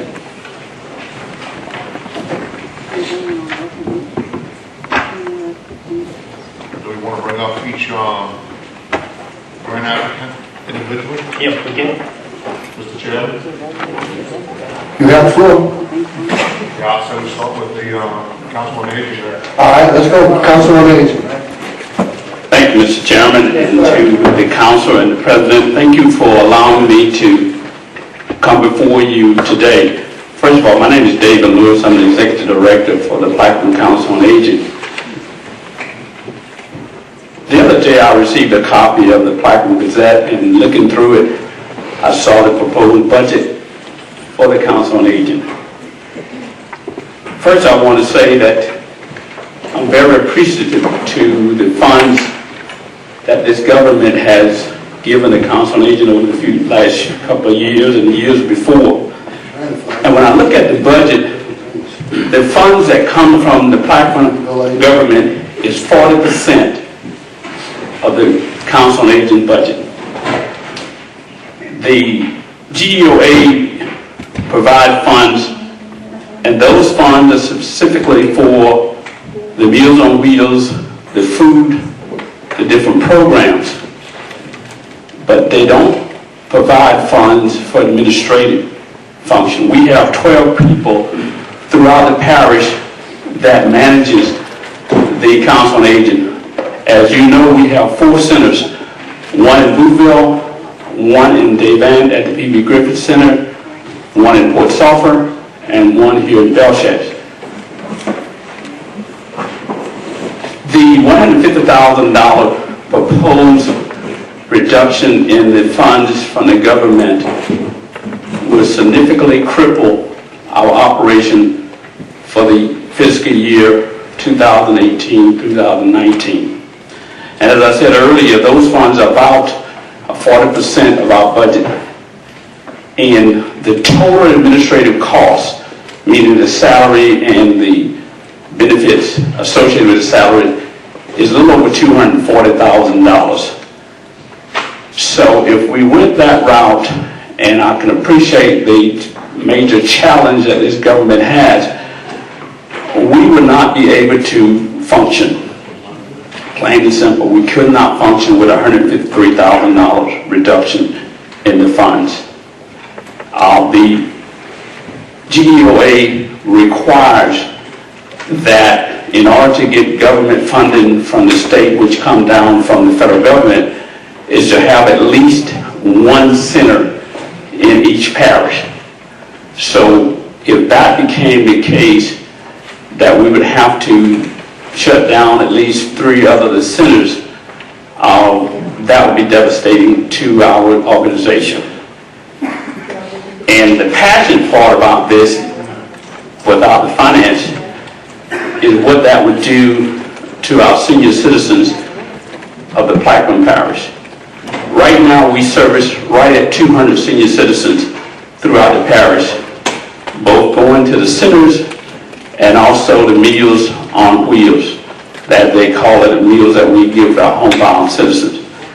And just today, before I left office, I received a call from a young lady here in Belchester asking to put her on the list. Councilman Bartholomew asked me last year about a waiting list. What we do, we've asked our drivers and our administrators to not have anybody on the waiting list. We find some way to expand. For example, a young lady here at Belchester delivers meals to 37 persons in a 5-hour period. We maxed out on the East Bank. So I request to you that to reconsider what the decision that's pending on the proposed budget, and reconsider that based on what we are doing with our senior citizens, and reconsider that based on what our senior citizens mean to our parish, and reconsider based on the legacy that our seniors have, and the example that we'll be setting for our seniors going forward. I can tell you, Mr. Roussel, you had asked, I don't have a copy for everybody, but I can bring back to this board a copy of that budget. I can also bring back a copy of the most recent audit from Christian, who audited my books, and show you where we are. Those numbers are not fictitious numbers, they are facts. And I can bring you a copy of this, Mr. Chairman, and everybody on the council. If they need a copy of the budget, I can do that tomorrow, if you like. Roussel? Yes, I'm sorry. Yes, I would appreciate that. Let me ask this question. I know that, the centers operate supposedly full-time, 5 days a week. 7:30 in the morning till 3 in the evening, sir. Right, and in my visits to some of the centers, I noticed that on certain days, there might be only a handful of people there. Yes, sir. Have you ever considered adjusting a schedule for 3 days a week to be able to... Mr. Roussel, that's a good question, but apparently your visit just hit Belchester, because we have 25 to 30 in Port Sulphur every day. We have 15 every day in Boothville. We have 12 to 13 every day in Daybank.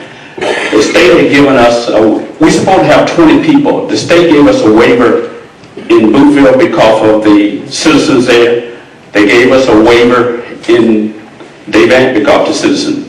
We have 30 plus citizens, 36 on the road here in Belchester.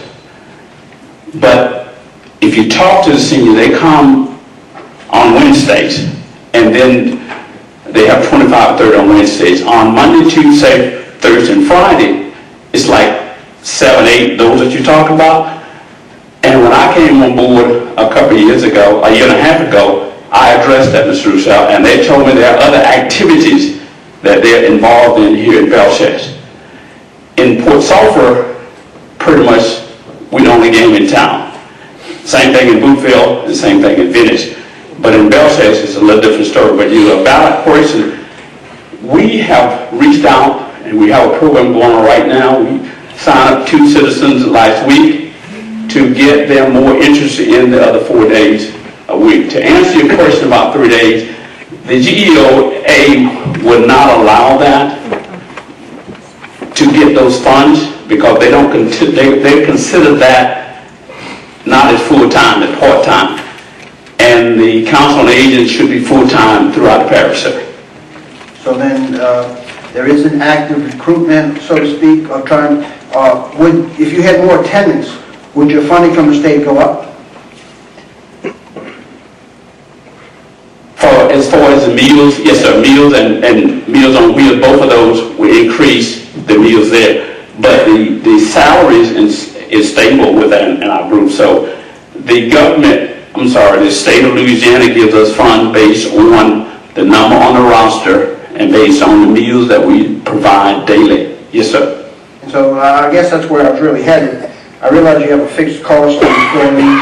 Yes, sir. However, it seems to me that we got to find a way to entice more participation in the centers. Now, you may be maxed out in the other areas, but I know that the Belchase area is very underutilized, and if there's a way we could do that, that would help with your funding as well. Mr. Rossell, we are on the way with a program. We elected a new board. I think half of the board members were elected this past June. And I've asked each board member to spend time in the community, spend time at the centers, and we're doing that. But the young lady that runs the center in Davant, she and her driver have actually went down looking for individuals to come to those seniors, Miss Nancy Riley, and we've done the same thing in Boothville. I can tell you is that the challenge, and I invite help from anyone, the challenge is here in Belchester, and I don't mind telling you, the challenge getting people come. We have 37 signed up on the roster to come to Belchester, but my challenge is to get them there. We've gone to the vendors, I've gone to OLP, to school, I've gone to the churches, and I've gone to the churches in both areas in seeking assistance and letting them know what we are doing. By the way, I just finished an ad that's going to be putting in the paper for next Tuesday on activities. We've increased the activities here in Belchester. So we're going in a way to try to entice individuals to come and see what we're about. And I encourage, and I know many of you, all of you, I've seen you at the centers and the activities that we're having. So we're not beyond suggestions and from anyone. So we ask anyone to give us suggestions and on how we can get our seniors. Because I can tell you, Mr. Rossell, in Port Sulphur and Belchase, I spend most of my time at those two centers. You wouldn't believe the excitement that those young people have. They are young people when they come every day. We had an air conditioner out in Port Sulphur for 2 days, and they were devastated because it's an opportunity not just for the food, it's an opportunity for them to come and sit down with other young people their ages. Thank you. Comments from the table? Ms. Williams? I just have a quick question, touching on the note of being able to get. No, it's all work on. Okay, I'm sorry. Regarding your comments about trying to get additional people to come to the centers, or those that are signed up, transportation is provided for those individuals, or is it not? Yes, ma'am. It is. We have a van at each one of our centers that picks up those individuals that don't drive, that, someone wants to come out, we go pick them up. And are those vans handicap accessible? No, ma'am, they're not. It's just a question. And you stated there's no waiting list, right? You try to reach out to everyone that calls in. Yes, ma'am. Unfortunately, we've lost 2 individuals to death here in Belchester over this year, and we're servicing those 2 vacancies with individuals that were on the waiting list. Right now, we do not have. But let me just share something with you. You mentioned about the handicap. That was asked a long time ago about the handicap vans. And I can tell you, we have someone that assists. We don't have many of the seniors that can't get into the van, but we have a young man, a Title V, to assist with that. But, oh man, I hope if they ask me to do handicap vans, there's no way I can afford it. Well, no, I know they're very costly. That's why I was asking if they were handicap accessible. Yes, ma'am. No, they aren't. Okay, that's all I have. Thank you so much. Anyone else? Councilman Levine? Yes, sir. Mr. Lewis, thank you Yes, for sir. your hard work with the seniors. You do a phenomenal job. I just want to recognize what you do. My question is, I lost my train of thought now. I was thinking. My question is, if this money's taken out of your budget, you have no other ways or means of generating money. You don't have a fundraiser. You don't have any kind of big companies you could go to and solicitate for money? That's a good question, Mr. Levine.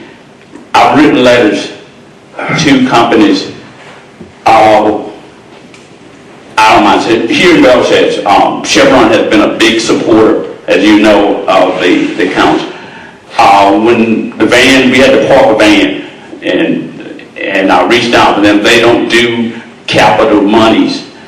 I've written letters to some of the companies down in the lower part of the parish, and we're waiting next year for funding on that. I've written a grant. I submitted a grant 2 weeks ago to Chevron, and they came back and reiterated the same thing. So they had asked us, could we do something else? So we're trying to increase our homebound list. What that would mean, that we would have to give the drivers another couple hours. We've also tried to increase our respite program, where we go and service seniors at their home. We sit with them. We try to increase that. So we submitted a grant for those, to increase those things. But anything we do has to be approved by the GEOA as far as the government, what we do and trying to do. So yes, we have reached out, but I can tell you, Mr. LePayne, it's maybe some assistance in recommendation would be helpful to us, but my 40-something years here in and out of the parish is we reached out, and I know a lot of the vendors, we reached out, but we haven't been able to get that kind of funding. No. Well, you got a lot of entities or people going into the same pie. I mean, I understand that, we're hitting the BPs or the Chevrons, and every different organization or entity is trying to hit them. It is tough, but I was just wondering if there's any other avenue we ever tried to explore to generate money for the senior center. Yeah, we've gotten, I just wrote a letter, and some of the vendors maybe here are requesting funds for the Belchester Center, in particular, some of the activities, and we get a couple $100, which is very appreciative. We get $100 here, so we've gotten about $500 for the activities here in Belchester. So yes, I don't know if you saw that letter. I submitted that letter to all the vendors about a couple of months ago. And as I said earlier, I have an ad that I'm getting to the Gazette that's going to be in the paper on next Tuesday, kind of reiterating what we do at the centers, and hopefully that would generate. But the seniors and the citizens of Belchester and throughout the parish have been very generous to the Council on Aging. I have no qualms about that at all, because we've gotten sort of 200% support from anyone that we've gone to. But it just, so much you can go to as far as getting funds from the citizens and from the vendors here in the area. And Tommy, one more question, Tommy. Yes, sir. The Council on Aging on page 45, that's a reduction of 146. On the next page, Tommy, on 45, on 46, what is that? Community programs, that's a reduction.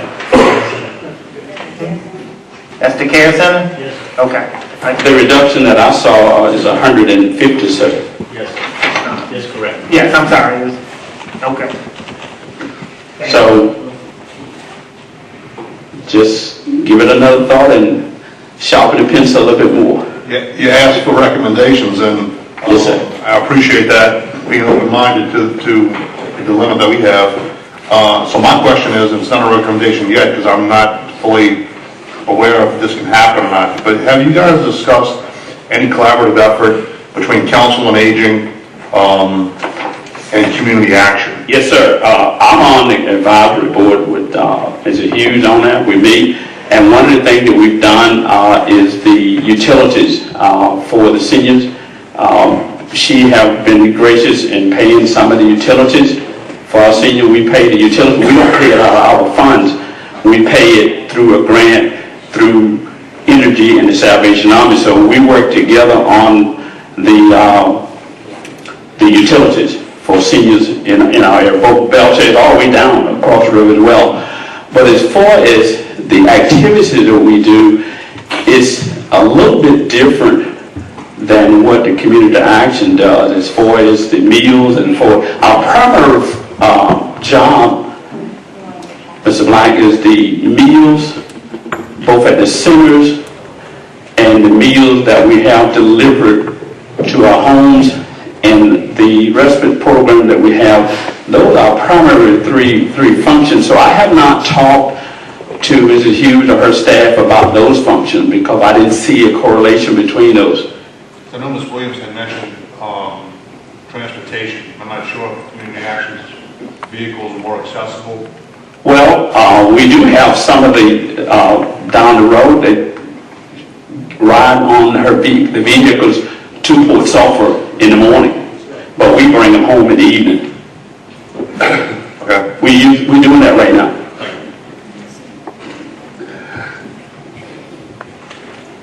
One follow-up, how many of the council person want a copy of the budget? I can bring it back tomorrow. Well, I just bring 9. Mr. President, you want 1 too? Yeah. I'll bring 10. Does anyone else want 1? Ms. Sullivan is next, so. Yes, ma'am. Yes, Mr. Lewis. Yes, ma'am. I think I understood you to say that the 40% that we, with 200,000 that we, 40% of my budget. 40% of your budget. Do any salaries or salaries is paid from that, within that budget? Yes, ma'am.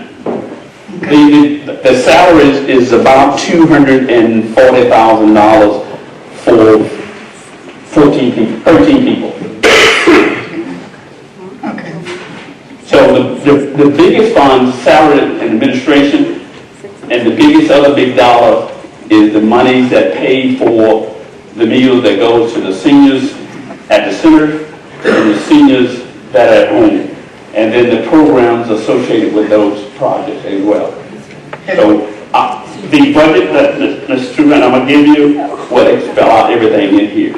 Okay. I just wanted to let you know that I'm very sensitive to Council on Aging, and I feel as though these are folks that actually paved the way for us, you know, because there are folks, when I visit those centers, I'm impressed by and touched at the same token when there was folks that actually used to work for this government that now are recipients of that program. And, you know, I'm just happy to say that. I'm glad you are there. So I would be supporting to restore your funding. Thank you, Madam Truman. And just finally, I'm going to take my seat. Councilperson Truman mentioned it. And as I said, I came to Plaquemine Parish until my age after a while. In 1969, first I came down here. And I wasn't going to stay down here, but I met a little short girl. And 2 years later we were married, 3 years later we were married. So many of the seniors that I serve every day, I worked in Port Sulphur for a lot of years. I worked with their husbands and their dads. Same thing in Boonville and those over the river. I just met most of the seniors here in Belchester when I came back, but many of those, I knew their dads, their husbands, and one of them walked in up Shackford, and I worked with them back at. So I have a passion for the seniors, and when I go down there every day and go into seniors, and I go to my office to start work, if I don't go back there and say something, they chastise me. And so it's a passion. And I'm not saying it just to get the fund, I'm saying it because these individuals, and I'm not telling you something you don't already know, paved the way for all of you sitting there. And I want you to think about that as you go through this. And it's just my passion, Mr. Roussel, that these individuals, we need to, if you look at our mission, and these individuals understand what we're doing and understand your hard job that you have. And just think of that when you make that hard decision, that you are preserving our history and you're preserving those seniors who either their dads, their husbands, or their wives are the reason why we are here. Thank you for listening to me, and have a great day. You have some more comments, over. Oh, Mr. Lewis, one more quick question. Yes, sir. When we talk about feeding the seniors, didn't we have an agreement now with the sheriff's office that cooks the food that has given us a better deal on it? Yes, sir. And we become more economical? yes, sir. We get, I'll look back at what was going on, Mr. Payne, before I got there. We get the best price. And that was one of the reasons we started that halfway when I got here. I didn't do, the previous administration set up that. And that was one of the reasons why we were able to sustain the cuts, let me rephrase that, the reduction from the 255 and 15, the 240 and 16, and the 204 last year, because one of the prominent things, we get the meals from the sheriff. And they don't deliver, we go pick them up every morning. So you're absolutely right. And I know they went up from $1 to $2, because my 94-year aunt tells me every day that, they went up $1 on it. No, hold on, let me clarify that. Okay. We don't charge the seniors anything. Well, up here, I thought they paid. No. You watch the sign that states it's a donation. The seniors do not have to pay. Let's clarify that. Anything. They do not have to pay. The seniors do not have to pay $1. It is recommended that they pay $2 if they choose to as a donation. Because I can't report that. If you look at my budget, if you look at the audit, we report that as discretionary income. But, sir, we do not charge. I guess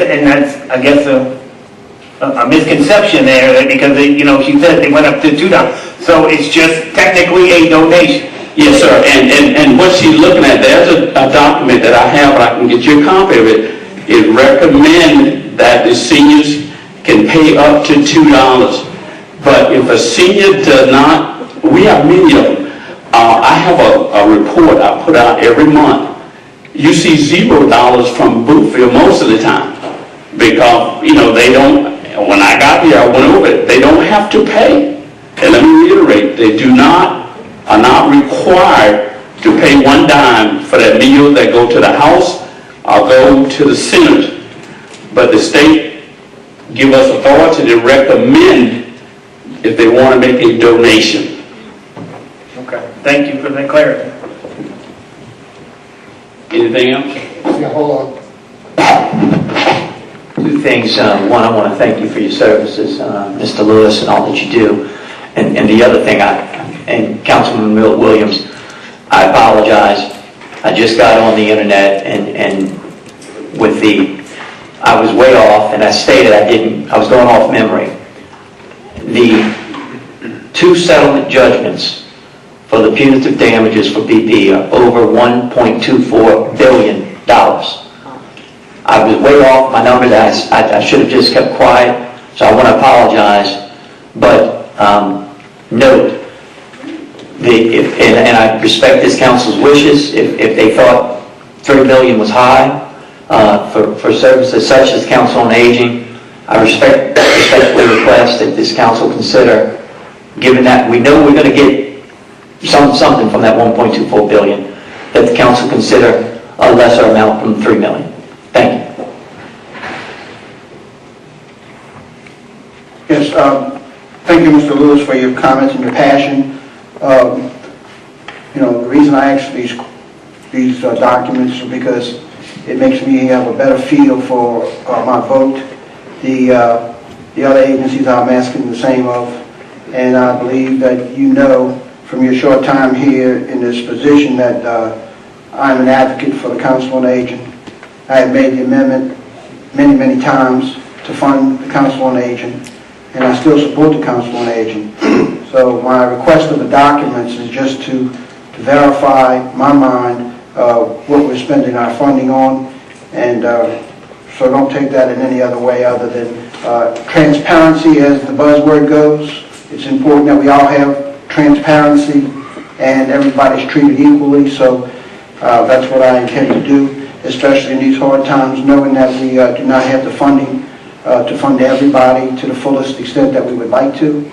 And having said that, thank you for your presentation. Thank you, Mr. Roussel. Mr. Roussel, your requests and your comments are valid, and I've spoken to every council person, and I know the passion that this council has for our seniors, and that goes without doubt. And the choice that you're making is based on financing and budgeting. And I'm just giving you another spin for that. So, no, sir, your comment is very valid. And I'll have a copy of this budget. I'll bring it back tomorrow after I get off. I have to go to a funeral in the morning, and then I'll get it back to you. Just 1 minute. I'd like to, excuse me, I'd like to thank you also, and I just want to ask you, how's your wife doing? Thank you, Mr. She's moving around and she's fussing, so she's doing good. I just want to tell you how dedicated he is. When they had the Senior Olympics, he was there that morning to 9:30, and his wife was being operated on at 10:30 for open heart surgery. So I just want to tell you, we had our prayers for her, so thank you. Thank you. She's doing well. I'll let them know you asked about it. Thank you. I have, I guess the last comment, just wanted to say that my mother is surviving because of the program at East Bank. Without that consistency of friendship and keeping busy and having a dialogue with people her age, I don't know what would happen. Because it's very, very important to have a place to be with friends that that age and their capacity to share what's going on. Because there's a lot of communication going on with that group. And it can communicate to me as well. Even though I'm a senior as well, but not at that age, or that time in my lifespan. But I am very appreciative of the program, and I can relate to that as it support my mother and people like her. Because there is no other place on East Bank that offer them such a compassionate and understanding environment that they accommodate them with their needs. So I really appreciate your effort, and I hope that God give us the wisdom over the next couple of days to see that we can continue to support in any which way that we can find possible to make it continue to happen. Thank you, Mr. Chairman. I know you all give your best, and all we ask for your best. Thank you, sir. Thank you, ma'am. Next, please.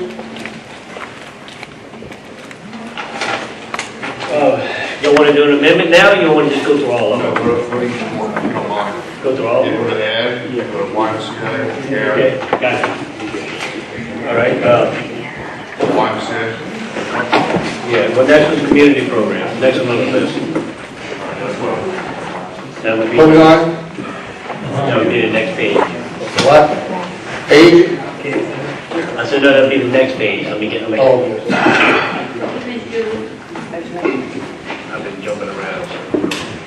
What page it is? That's the one, community program.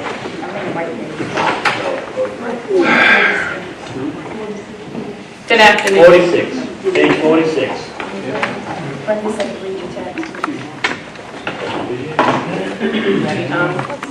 Yes, ma'am, have at it. Hi, I'm Julie Olson, Executive Director of the Plaquemines Community Care Center, which, as you know, is the human service agency for Plaquemines Parish. We provide the needs assessments, planning coordination, and the actual services.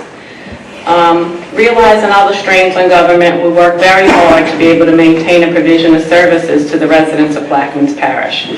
Keeping that in mind, we have diversified our funding over the years. We have funding sources including grants, contracts, fees for service, Medicaid, which is restricted to allowable services only, private insurance, fundraisers, and donations. Historically, from the parish, we reached a high of funding in 2014. We received $405,000 from the parish. $237,000 of that was directly from the government to the care center. The other $168,000 was from the parish to 25th JDC Division B Juvenile Court for services to the high-risk families. In 2017, that was reduced to $200,000, and that was a merger or a combining of both of those funding sources that came from the government and eventually to the care center. So from 2014 to 2017, that was a 51% decrease we received from Plaquemines Parish government. Our budget for 2017 is $894,000. Of that, $200,000 comes from Plaquemines Parish, so that's 22% of our budget for 2017. As the funding has been decreased, we've been forced to reduce the size of our staff, including our counselors and our social workers, but the demand for our services continues to increase. And in spite of the decrease in the clinicians and the social workers we are continuing to provide quality services throughout the parish, and we continue to bring our services to the people. In 2014, when we had that parish high, the care center had 16 employees, 12 of them were full-time, 4 were contract workers.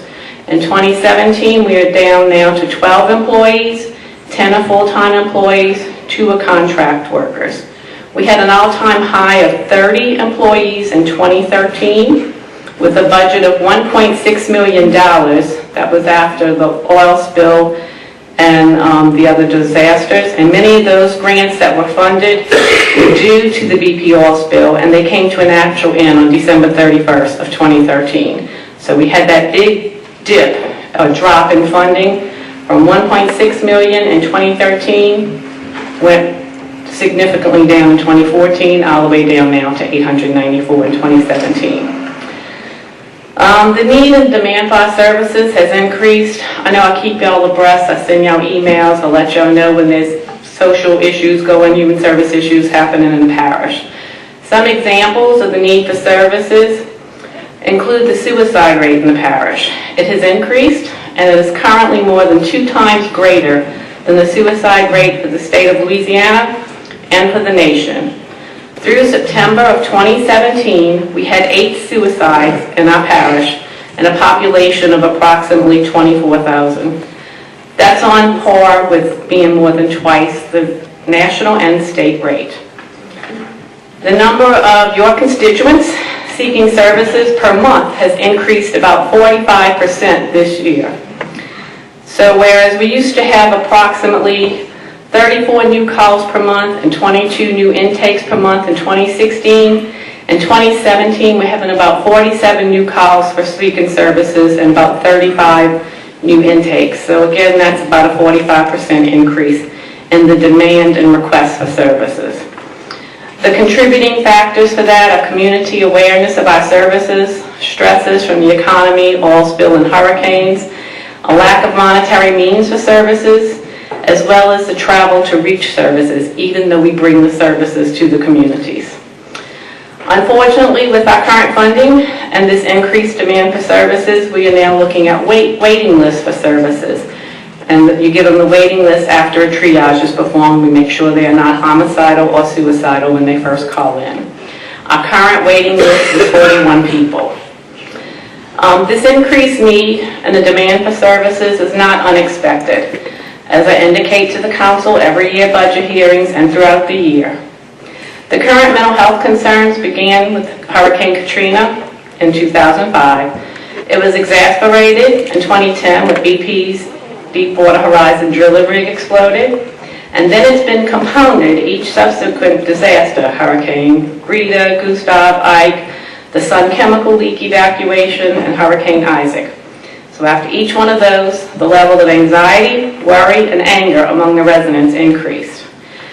Based on the BP oil spill alone, mental health surveillance carried out by the Centers for Disease Control showed increases in symptoms of mental disorders since the oil spill.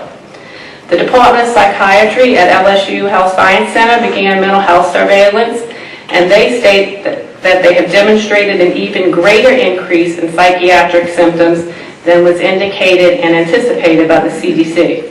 And that included post-traumatic stress disorder, depression, and generalized anxiety disorder.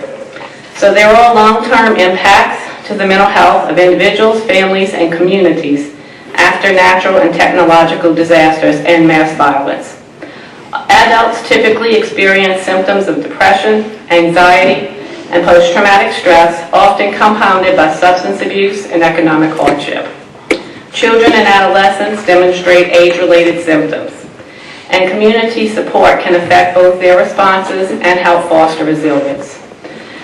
Research shows that after the 1989 Exxon Valdez oil spill, there would be an increased need for behavioral health services for 20 years after that spill. And in 2009, there was still increases needed. For Plaquemines, research shows with the compounded impact of the hurricanes, in addition to the oil spill, the researchers estimate there will be an increased need for behavioral health services for at least 40 years. So in Plaquemines, we are now experiencing that research firsthand with the increased needs for services. Due to the anticipated increased need for mental and behavioral health services, funding for these services was written into the BP early settlement request before they were given. Although that specific funding was not included in the final BP settlement that has been received, some of those BP funds could and should be used for increased mental and behavioral health services in Plaquemines, since research has demonstrated and it is playing out that the BP oil spill directly impacted the mental and health needs of the parish. The care center has been a good steward. We serve the parish well. We look to other sources for funding, but we need core funding. So I ask you to please give consideration to funding the care center back to the level of $200,000 that it was at last year. Of course, anything above, we would be able to add staff, but $200,000 would let us maintain our staff that we have at this time. Thank you. Mr. Russo asked for budgets and payroll information, so I had that brought over here. Who do I give it to? Here's the care center's budget. Our payroll is outsourced, but I was able to pull our 990, which has the salary amounts on it. You may have the 990 at the back of that. So I only have one copy of that page of the 990, but it has the salaries highlighted on it in case anybody wants to see that.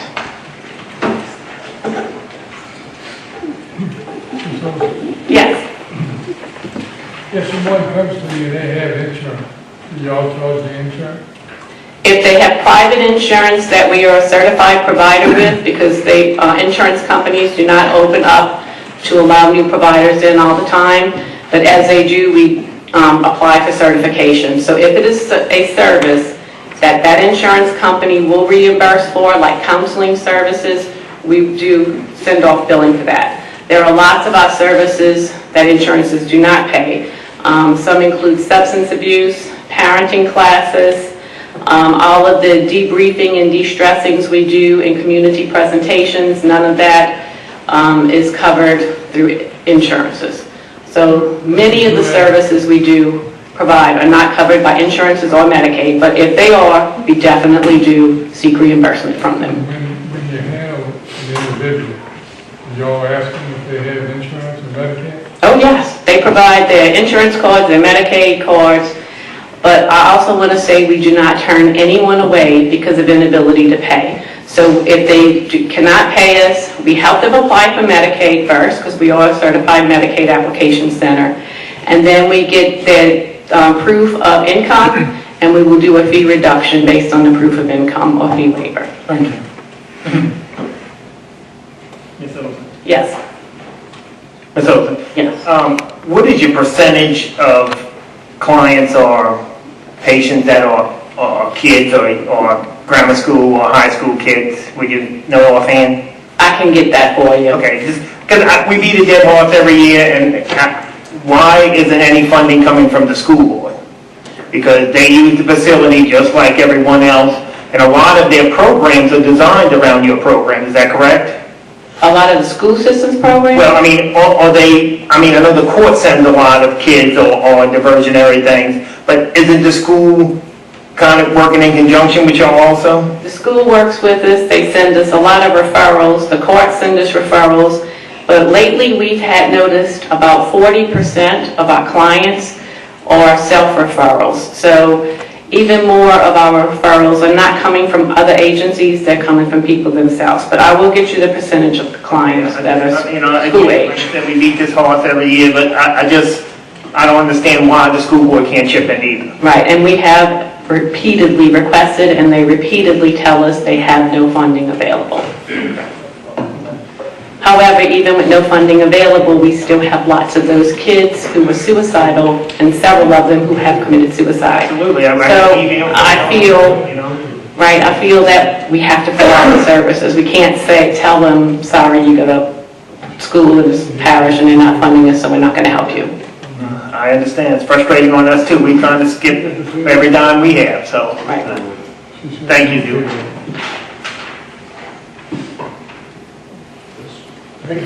Anyone else? Thank you.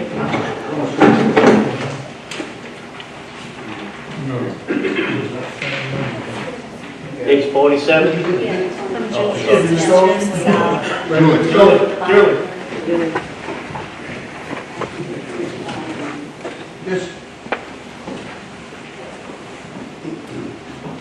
That's not really what I was inquiring about. I was inquiring about a list of your employees and their salaries. That's an tax return. We were working on that now. We couldn't get that here that fast, but we are getting that for you. Okay, yes, I can get it. Next.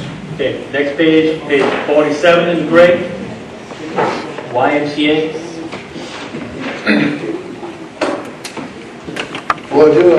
Good afternoon, everybody. My name is Bob Becknell. I am the director of the YMCA's in South Plaquemines. I sent each one of you a detailed letter last week detailing all of the things that the YMCA provides at the lower end of the parish. I'll just highlight a couple of those here right now. The $200,000, we certainly thank you for that, and that is a huge part of our operating budget. We match that with $263,000 in funds we raised for a total budget of roughly $4,600,000 there. The YMCA serves the entire community, including the parish employees, members of the Plaquemines Parish Sheriff's Office. We have 754 members. We served 120 children in summer camp. And one of the things that I'm really proud of, that we are probably the largest employee of youth in our parish as we know it right now. I mean, we hire summer camp counselors, we hire lifeguards, and part-time staff. All of the employees in South Plaquemines live there. The YMCA is the face of the buildings there. We greet people, we help people, we assist people in all kinds of different areas. The YMCA manages the pools at Port Sulphur and Buras, providing them with lifeguards, oversight throughout the summer. In terms of things that the Y tries to do to raise money, they have different programs. I know that this year for the first time they're going to do a New Year's Eve dance to try to help offset some of the budget shortfalls. So, like I said, I sent you that letter. I'm not going to go through it line for line, but I will, if you have any questions, I'll be happy to answer them. Let me ask you this, Mr. Becknell. Do you have like memberships for different governmental agencies that are purchased in a bulk or? Yes. Like, could you give us an example? We have an agreement with the Sheriff's Department. The Sheriff gives us a lump sum of money. In turn, all Sheriff's employees are allowed to work out at any of the Ys in the parish. We have an agreement with the judge's office, same thing, and the district attorney's office, the same thing. And those are memberships paid for their employees? Yes, sir. They give us a lump sum, and that covers their employees. Do you know if that comes out of their budget that we appropriate? That I don't know. And the local government doesn't have any type of membership to? No, sir. Would that be something that the Y would be interested in? Absolutely. Absolutely. Absolutely. So in other words, if we put up $200,000, we could get some memberships for some of our employees? Absolutely. So maybe administration might want to negotiate a contract with the Y, so we could get some employees in there with, with the funding that we provide. No, that sounds like a great idea to me. Thank you.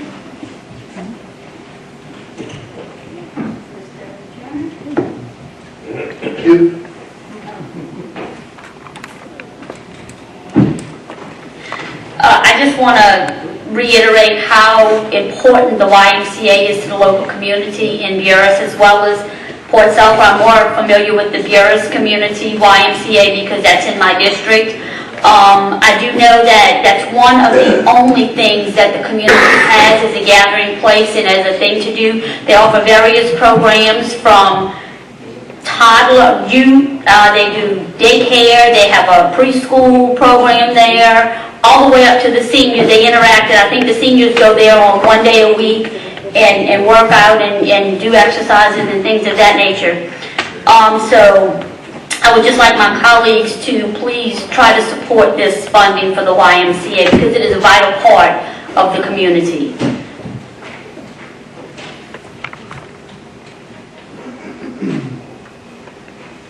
Chief? Okay, Yes, good night. all right. Thank you. Next, page 48, LSU Ag Center. Decrease 50,000.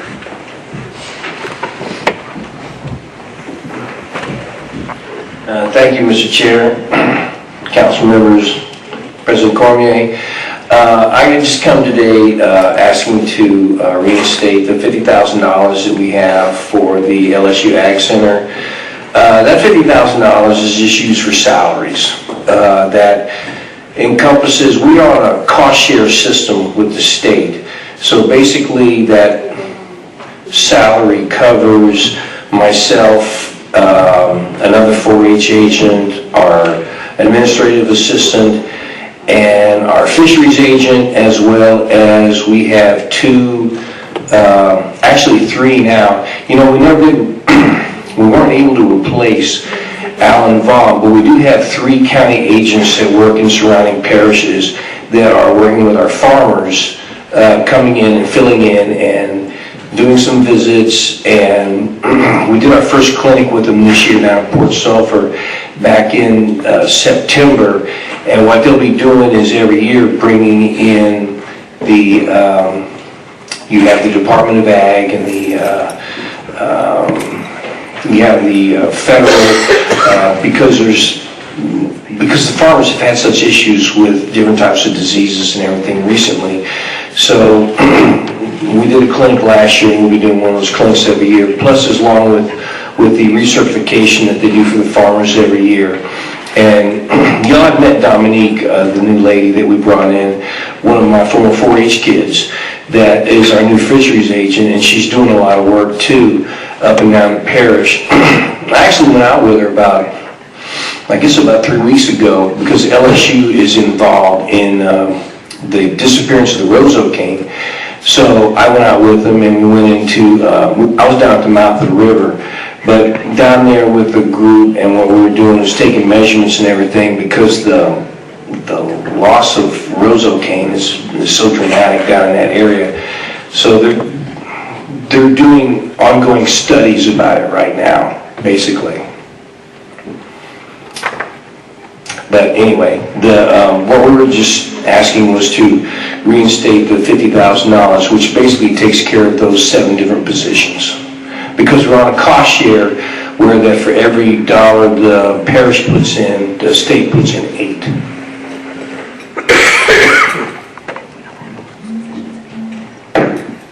Comments from the table, anybody? Mr. Rousseau? The one employee is all that we are funding, is that one employee?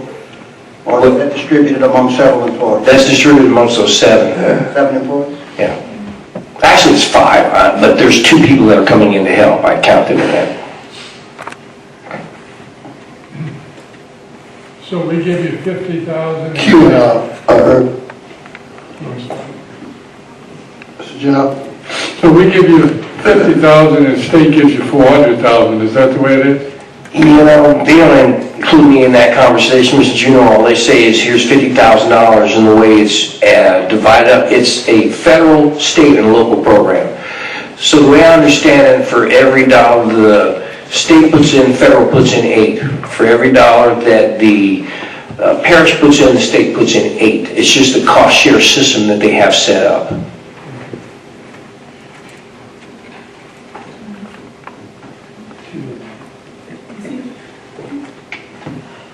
Yes, and my concern is, it would be with all of the other programs, is there a cost share overall, based on the overall total of that, because what I'm saying is, you just not mentioned that there's cost share. Say for instance, like the register of voters in our parish, it was a long time before we realized that there was a cost share with the state. We were basing our funding to that department, when we would adjust raises based on what we were seeing in the budget. But after we stumble up on finding out that the state was paying portion of the salary that we did not see. So, I appreciate you're making a comment, being transparent and saying that there's a cost share, because you could have easily said that the $50,000 was just a total amount. Well, as far as I know, honestly, Mr. Vine, it is. That's $50,000 takes care of everybody's salaries in the Plaquemines Parish office. I appreciate that, but you also admitted that they don't share with you with the state amount. No, ma'am. No, we don't get anything from that. We're just... There will be an additional... I don't know how they do that, to be honest with you.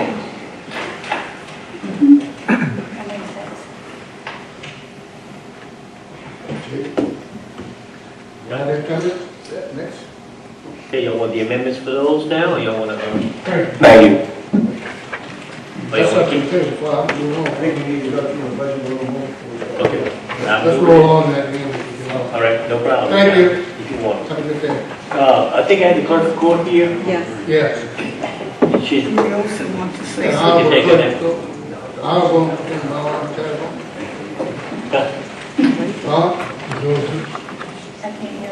there. Hi, I had the other information that Mr. Russo requested, his salaries, and Mr. Lapine requested about the percent of school-age children. 21% of our clients are age 0 to 12, and 26% are ages 13 to 17. So altogether, that's 47% or 17 and younger. What's the 21%? 0 to 12-year-olds was 21%, 13 to 17-year-olds is 26%. Thank you. Ron?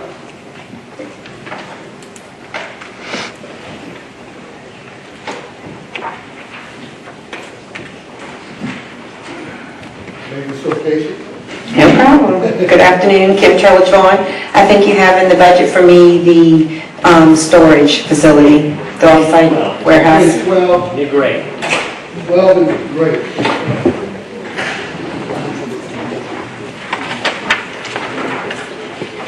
You don't have much in a budget. Like I said, the biggest thing is the storage space, 66. Okay.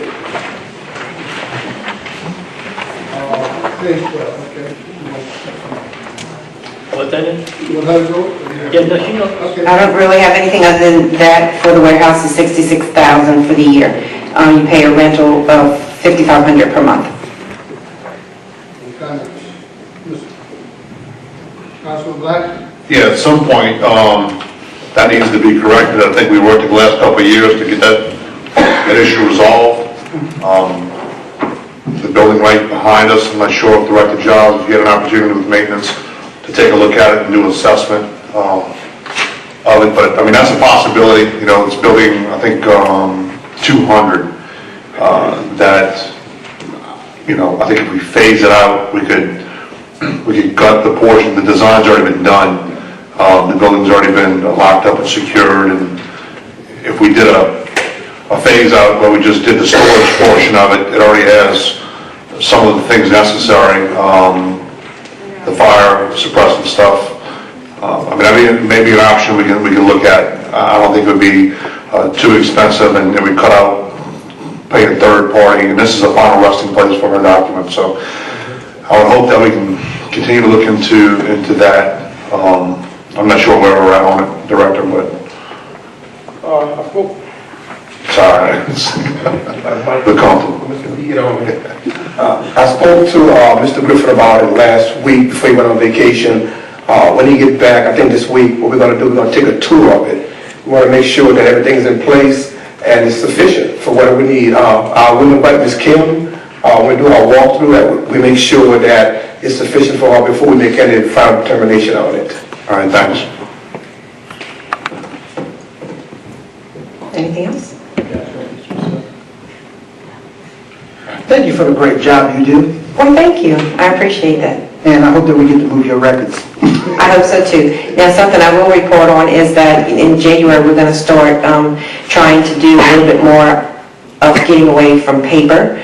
So that is something we're working on, and hopefully we won't need to expand any areas, and in fact reduce.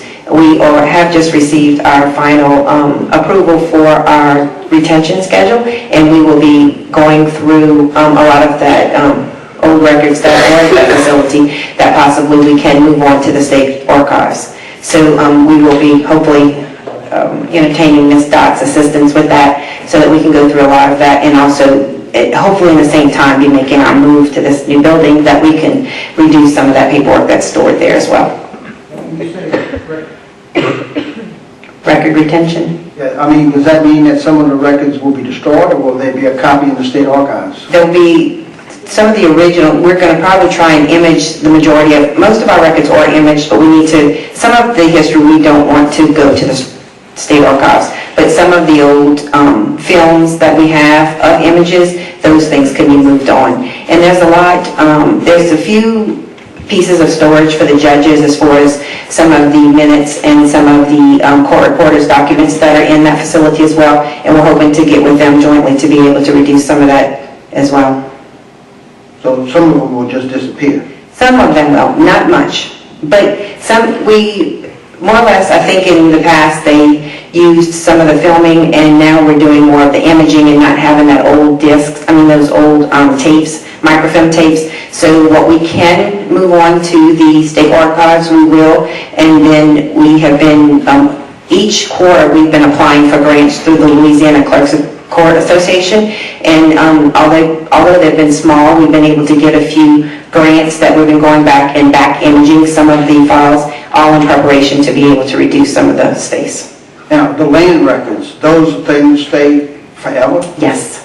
That's my main concern, because we have some issues now with people claiming land that we believe we own. Now, those will remain intact because, again, that's our history. That's why it's so valuable to keep them in, out of harm's way, so. Thank you. Anything else? Thank you very much. Next, please. Okay, Mr. John, next, we can start with the parish council, and go down those. We have people for the direct administration department, because we're supposed to start that at, I think, at 2 o'clock. We're way behind, so, how do you want to do it? I mean, we'll be here, with the council and the council secretary, and, if y'all want to go to them while they're here today, or I don't know how long you plan on staying today. What would you accomplish today on the first part? What do we need to accomplish? The what now? What do we need to do today? Who's here? Well, we were supposed to get all the way through the direct administration You department. understand, but who's here that's here for us? The direct administration departments are here now, if you want to do, Well, let's do that, if you don't mind. Okay, let's see. First one I have, the first one I have is finance, but we can get to that tomorrow. Okay. Let's just stay here, we know. Let's see, human resources will be first. All right, we have human resource available. Human resource, Senator calling you, please come forward. What page? Let's see, page, well, she actually has self-insurance and human resources, page 38. 38, okay.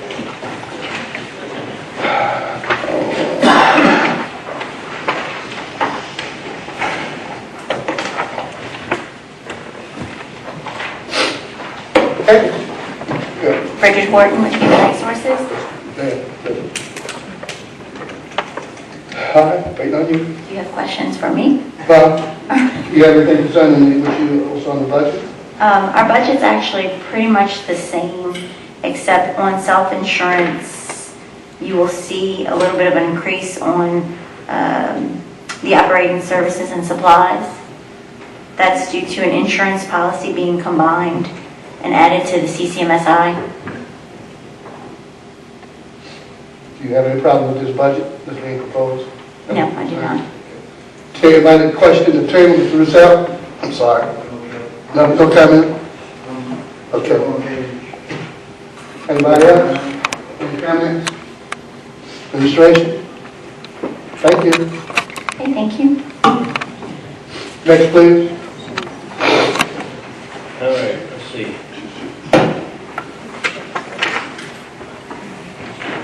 And civil services, see? Yeah, You want to do that one? okay. That one is page 41. 41, civil service. Okay, Mr. Barrios. One of the things that I did submit in my budget was under operating services, I believe it went under that one. Yeah, I had requested 17,000 on there. We've been getting information from NeoGov, which is a system that the state, Jefferson Parish, Orleans Parish, several areas use. It kind of helps to reduce the application process.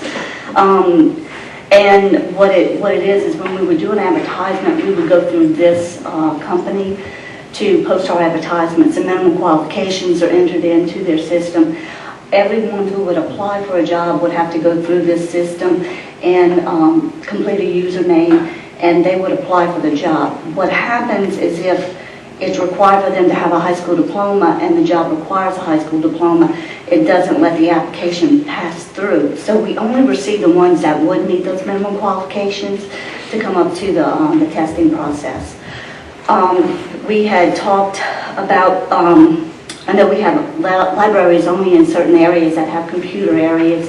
We've got some old computers that we used to use for testing that's on an older operating system, and telecommunications had said that he could dump everything off of it to maybe put it in each of your offices, if you would be willing to do that for your constituents in your area to be able to come in, only to have the internet access to go to the NeoGov to do the application process. We just felt like it's a little chunk to set it up. Let's see. The setup is $5,000, and then it's based on the total number of employees that you have. So right now where we sit, it would be $11,500 each year reoccurring to use the system. But, it would help, to reduce some man hours. So it wouldn't be based on the applicants, it would be based on the current employees that the government has? Yeah, it's based on the total employees that we have. Because like last year or year before, I had gotten a price for it, and it was $12,000 to set it up. But since we've had layoffs, the price went down $500, because our total of employees was reduced on that. So that was just something, if we could do it, I would love to. If not, I'll come back next year and I'll ask for it again, if it's possible. Mr. Russell? Has that system been looked at for us for being located into the library? Well, we would have to pay to have a user in order to use it. I would check with Bob, and I would think he could. I know y'all wouldn't want somebody just coming into your office to sit there and play on the internet all day long.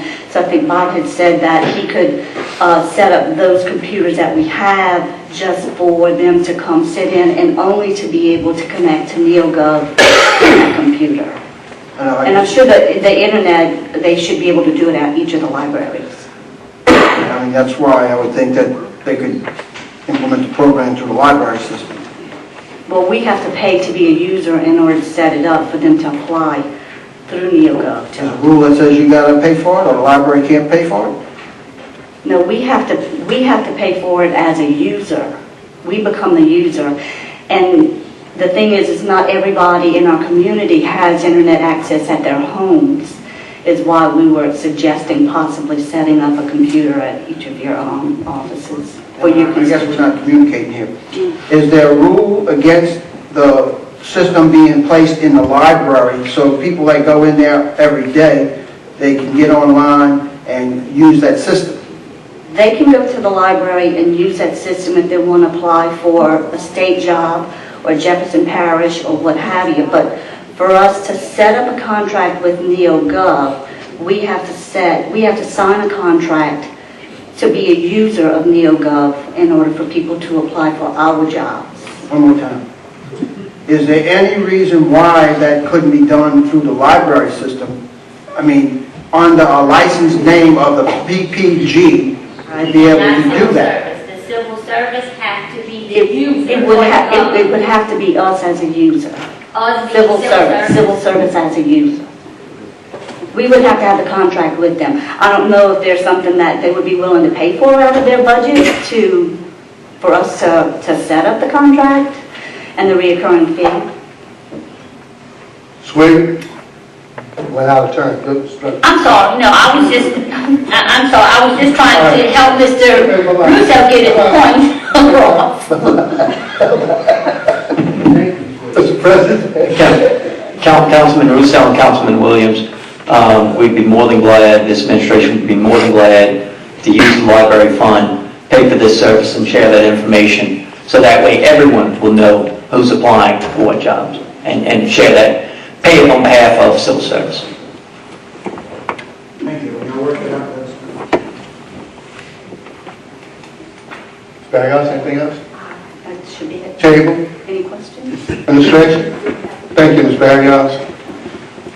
Next, please.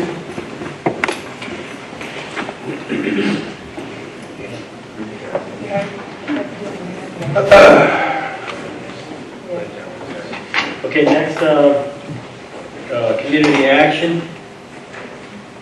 That's going to be page 49.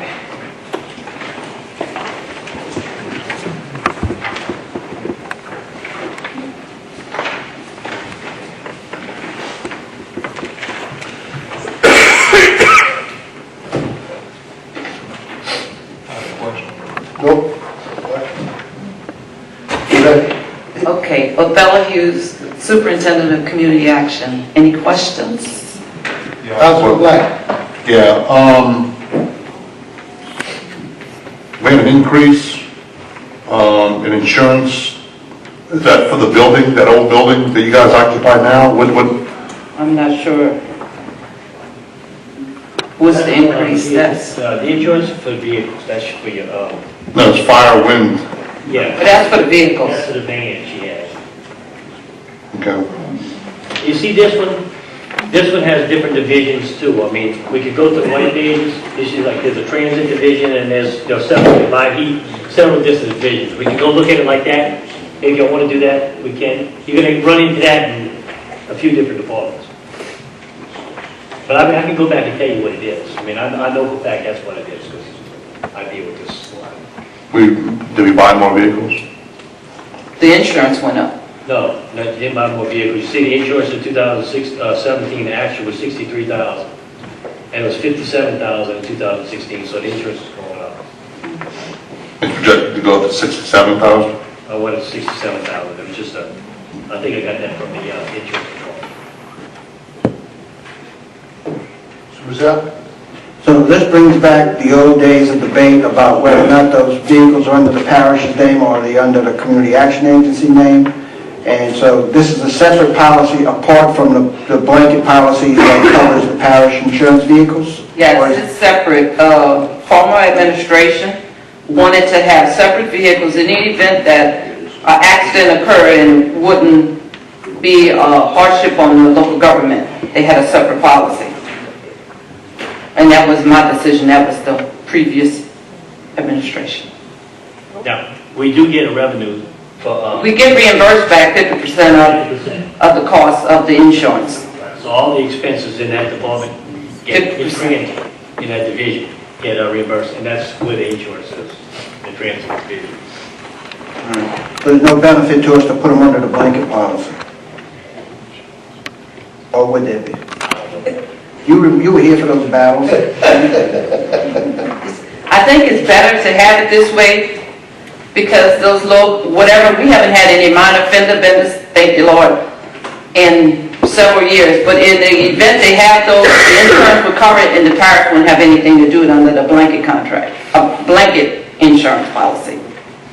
You mean under the community action agency policy? Yeah, the community action insurance policy would take care of everything. But anything over and beyond that, then that's the parish government.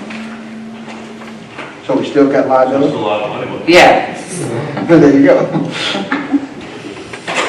All right, it's getting late in the day, I'm not gonna drag this out, but we've had this discussion for a long time about whether it's beneficial for us to have them under the parish policy as a blanket policy versus an individual policy. But I didn't make that change. That's several administrations ago that happened. Will we save any money? And we're going to the parish? As a disclosure, it wasn't under the parish administration. What we say, what? She said several. But I'm getting clarification. Yeah, it wasn't. It was not your administration, Mr. Rousseau. Matter of fact, your administration helped us to seek this 5311 contract we have with DOTD. And we appreciate it. The constituents of this parish appreciate it. Yes, indeed. Because without the transportation, a lot of residents would not have access to medical facilities, dialysis. Some of the students that graduate from high school would not even be able to attend local colleges in the metro area. So we are providing a great service with the transportation. Amen to that. Could we get a legal opinion? Well, what? He said, no, We all wasn't listening. About the insurance that we have and the insurance that they have. If we put them together, will it be cheaper? I don't know. I know we have exposure if we go over their policy, that's for sure. what is the max on the policies? I'll have to pull that up. Same HR thing. handles all of that. Anything over the maximum coverage, we have to step in to pay the balance. Right. Mr. Chairman, Yeah. may I ask that you remind all the council members to key in so we can pick up their comments and questions on the recordings? Thank you. Councilman Gillo, you got to be key, the queue. Still in? Yeah, so you're still in. All right, I'm just trying to get an opinion, that's all. I'm going to get back to that. This has never been posed before, so I don't know the answer. Okay. Actually, try to have me ask for answers. You have to queue in. I forgot, I'm sorry about that. Press your button.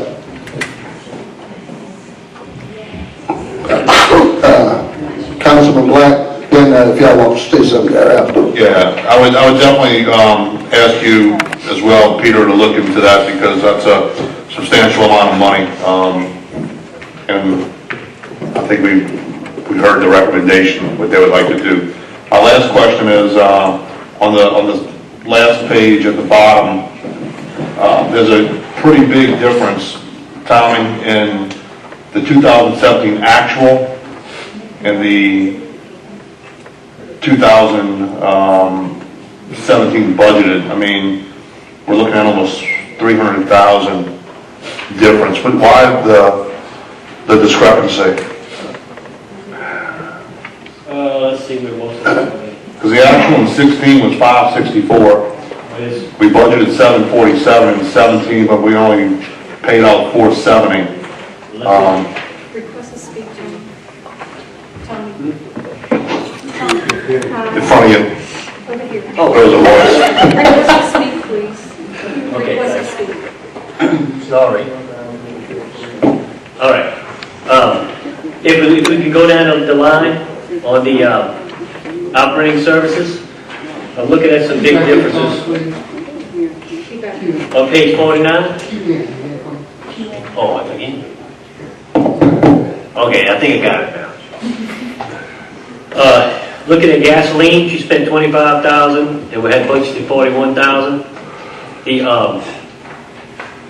on the, personal services, so far we spent 334 and had 415 budgeted, so you still have a few payrolls there. Now, keep in mind now, this is through October, what we gave you all this, October probably 20th, something like that. So, you know, a lot of this stuff, they had 3 months left of activity.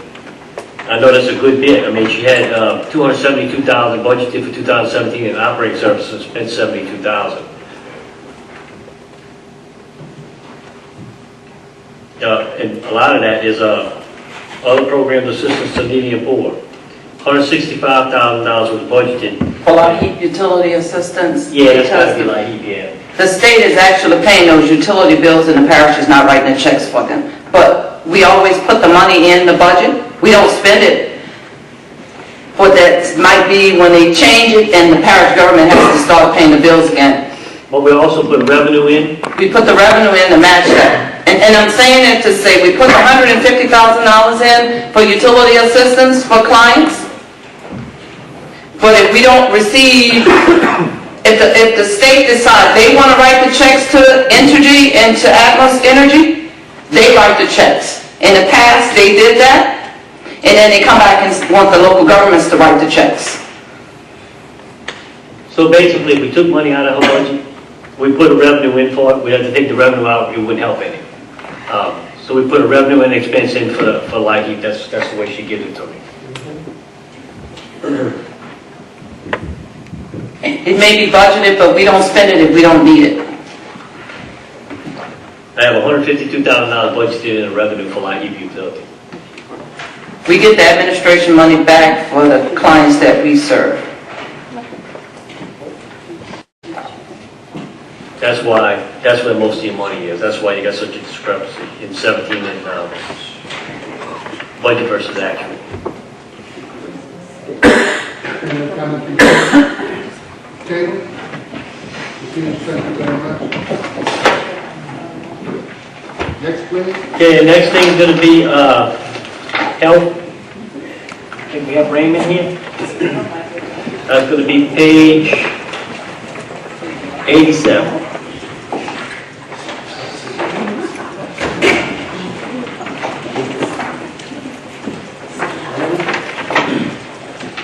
Good afternoon, Ray Ferrer with the Health Department and Animal Control.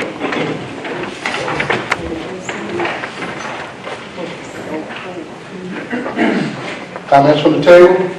Anybody? Administration?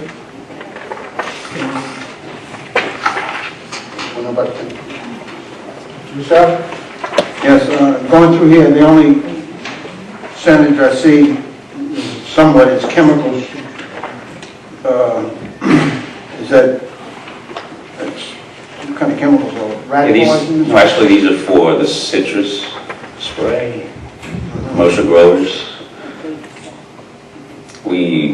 Historically, we've done about 2 sprays a year, and chemicals cost about $12,000, depending on the cost. It does fluctuate. So for those 2 sprays, it costs up to $23,000. So the aerial spraying is $40,000 and then another $23,000 for chemicals, so we're back into the spraying again? Well, for the aerial spray, that's about $30,000 just for the helicopter use per spray.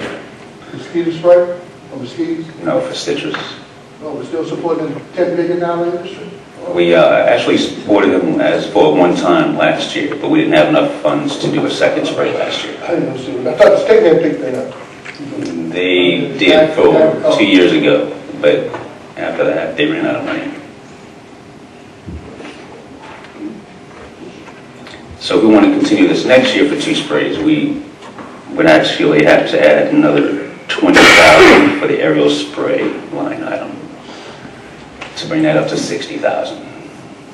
We already have 40 in the 2018 budget. Yes. And another 23 for the chemicals. Yes. So we have 40,000 in there now, but we need 30,000 for the first spray, and we need 30,000 for the second spray if that's what you want. So Mr. This, you know, when this first started, we talked about ridding the parish of the diseased trees that were abandoned on properties. Has any of that helped, or have we moved in that direction, and have we done any of that? Actually, the state has come in last year, and they removed those abandoned groves. So That did help a lot. So we don't have any more abandoned groves? Not at this point, not that I know of. And so we are now not worried about spraying abandoned groves anymore, we're just spraying the ones that are in business? That's correct. In business, I'm sorry.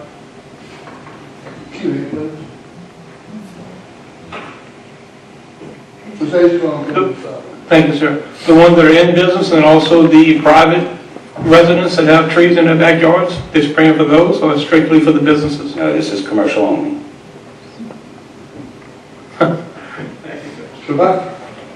I was going to just make the same question that Estrom had.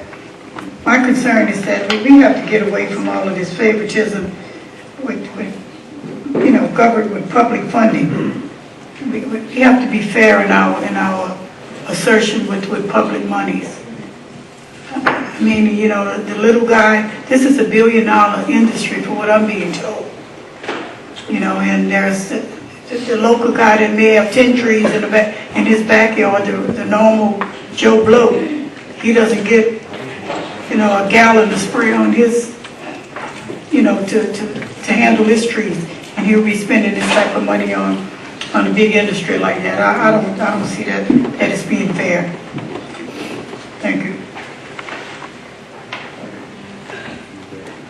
I'm just happy to hear that the abandoned groves have been taken care of, because that's how we started this in the presentation that was made back in 2015 about maintaining that bug or whatever it was, that we needed to take care of the abandoned groves. But if they've been taken care of, I feel much better about the whole situation now. They've been burned and removed, actually. So that it tells me that we made some progress. Thank you very much. Any other comment? Administration? Thank you, sir. We got one more. Oh, sorry. Animal control. Animal control. Page 90.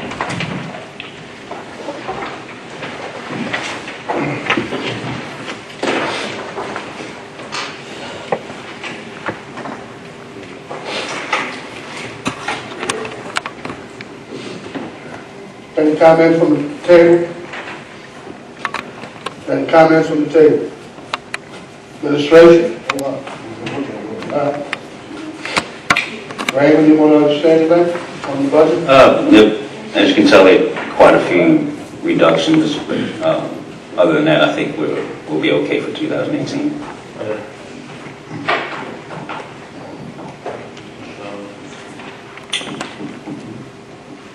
I'll tell you where to get the money. You go? No, you queued up. Oh, me.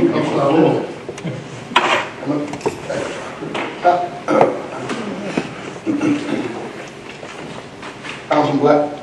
Yeah, line item 532, .050, animal welfare, professional services. Is that the money we give to PAWS? Yes, that's it. Two-year contract. Okay. It's 2 years.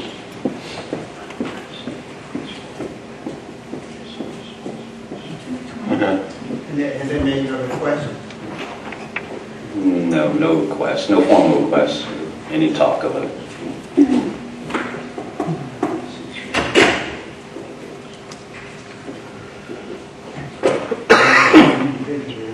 Sorry? They must have been doing it individually.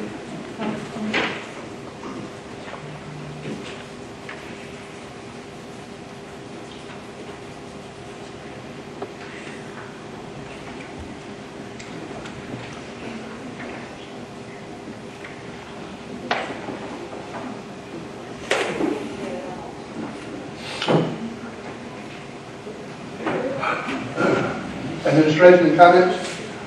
Thank you, sir. Next item. Okay, we'll revert back to the beginning now. Oh, I'm sorry, speed control, yeah.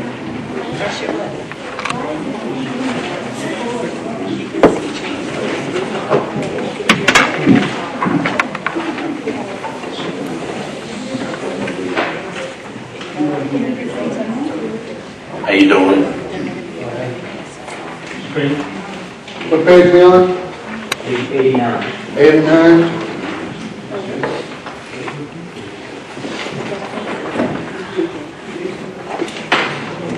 Page 89.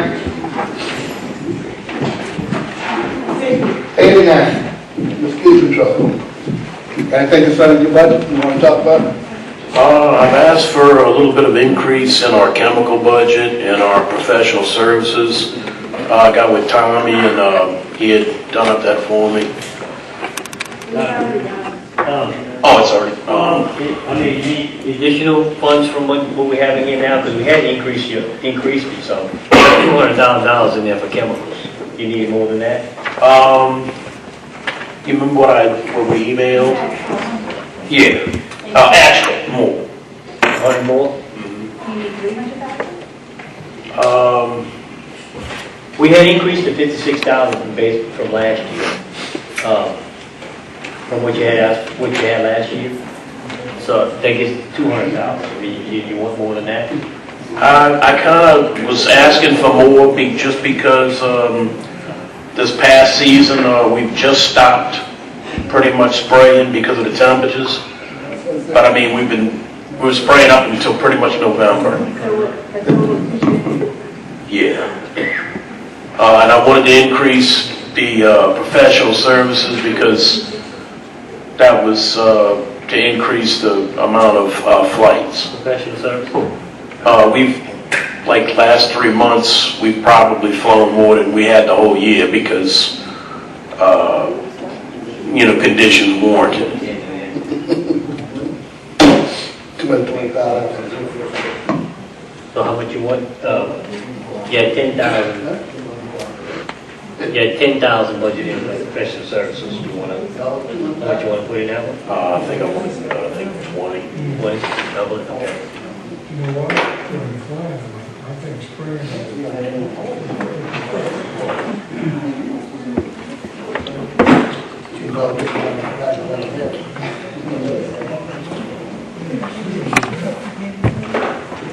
We'd also asked for some equipment in the past. I'm not sure where that's at right now.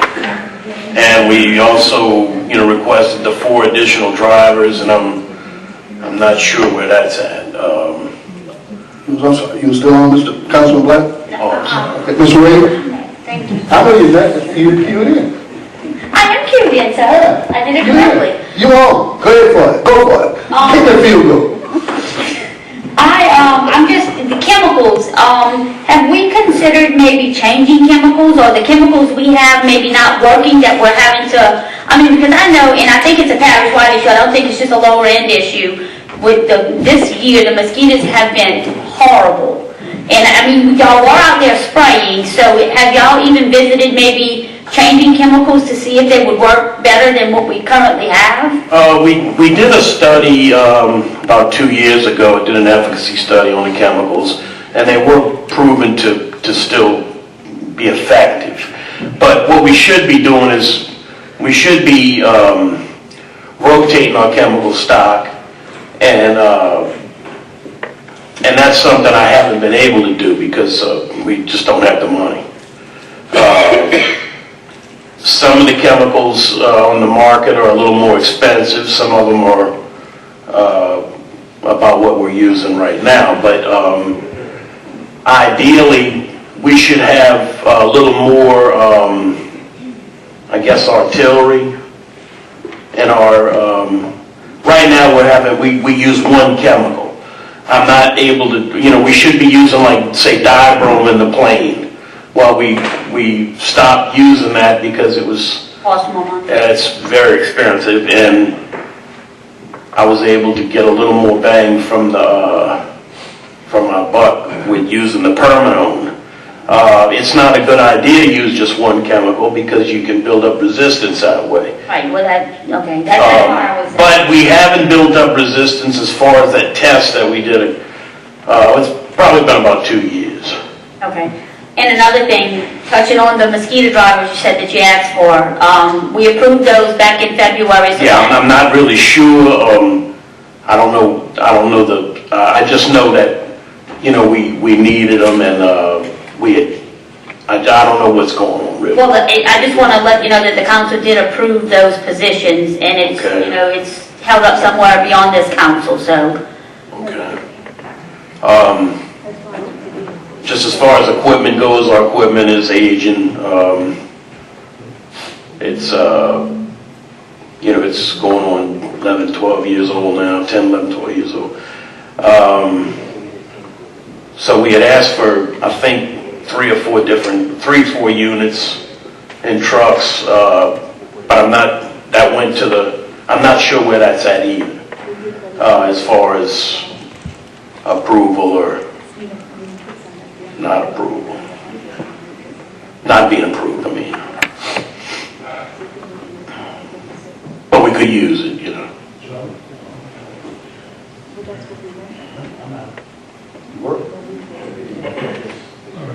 Jim? Yeah. Does it cost more to fly than to spray with the trucks? With the chemicals we're using right now, and we did a cost comparison, and it's kind of hard to compare apples and oranges because the plane can cover 6,000 acres in 25 minutes, whereas the trucks for the same amount would take about 3 days of spray. And of course, the plane, you don't have any obstructions. A plane, a truck can't, a truck has to stop and it has to go around, where the plane just simply,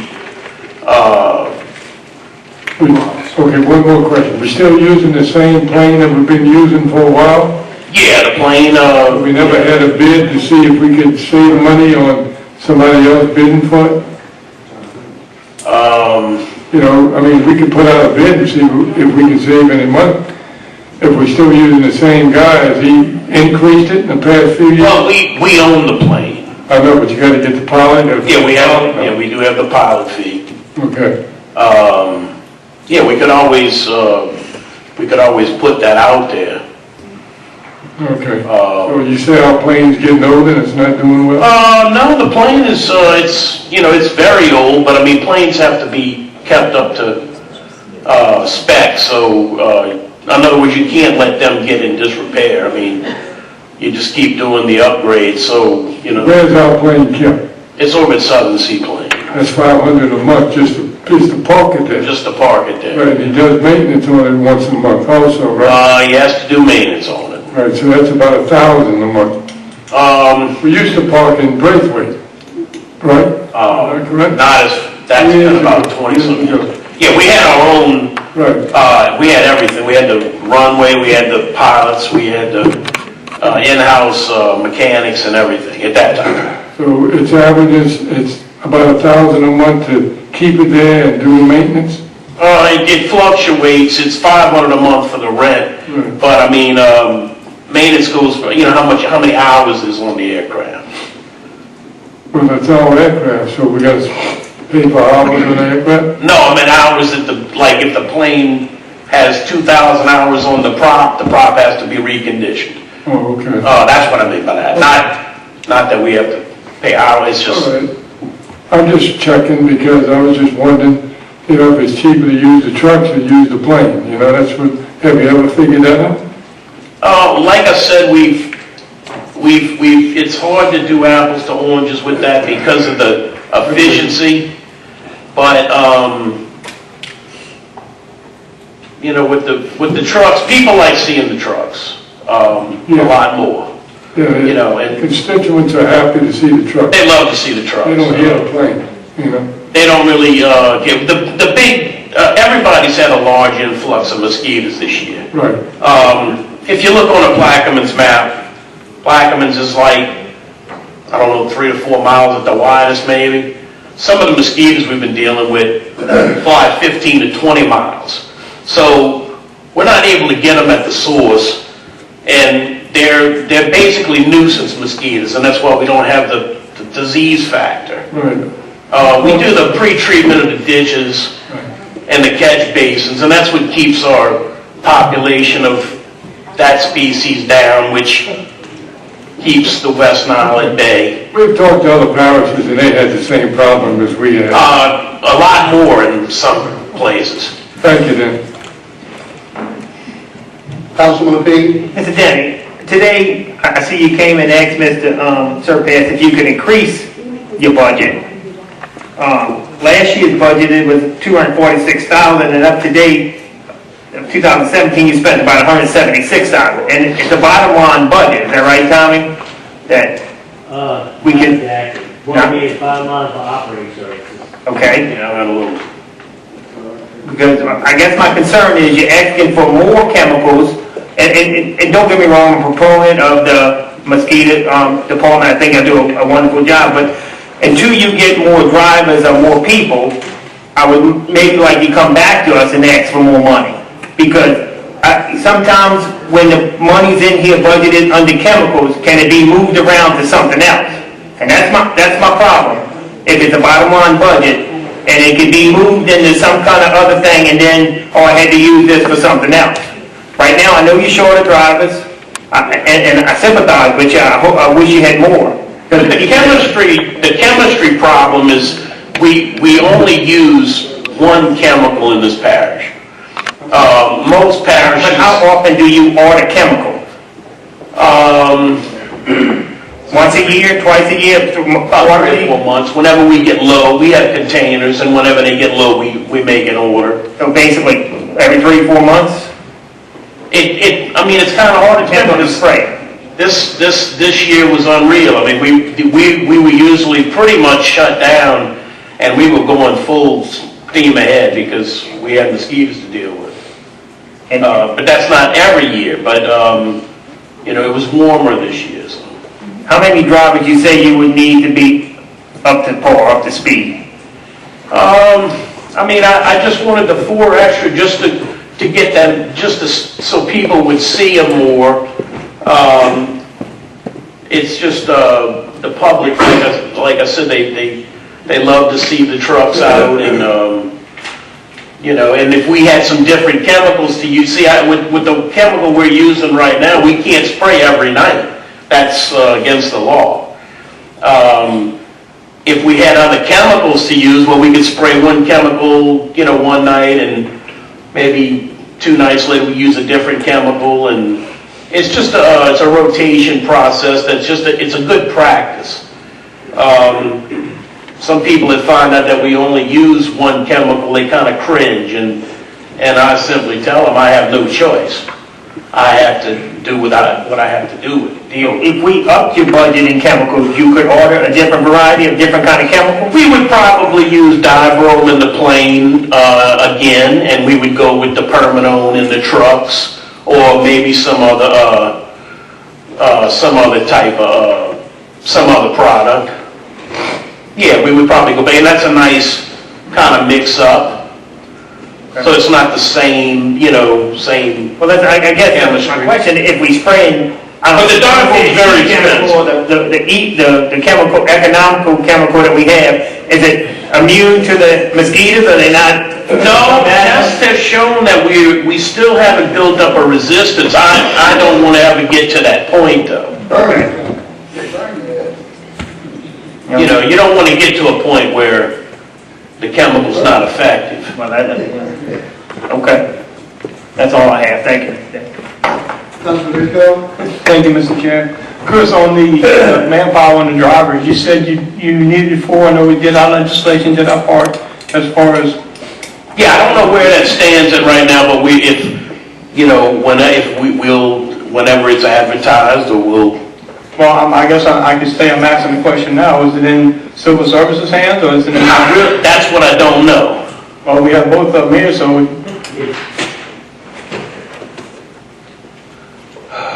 Let's see if I can get you in here.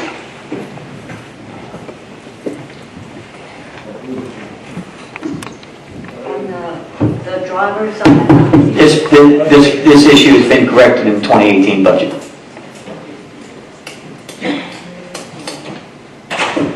All right, so I guess it was in your hands?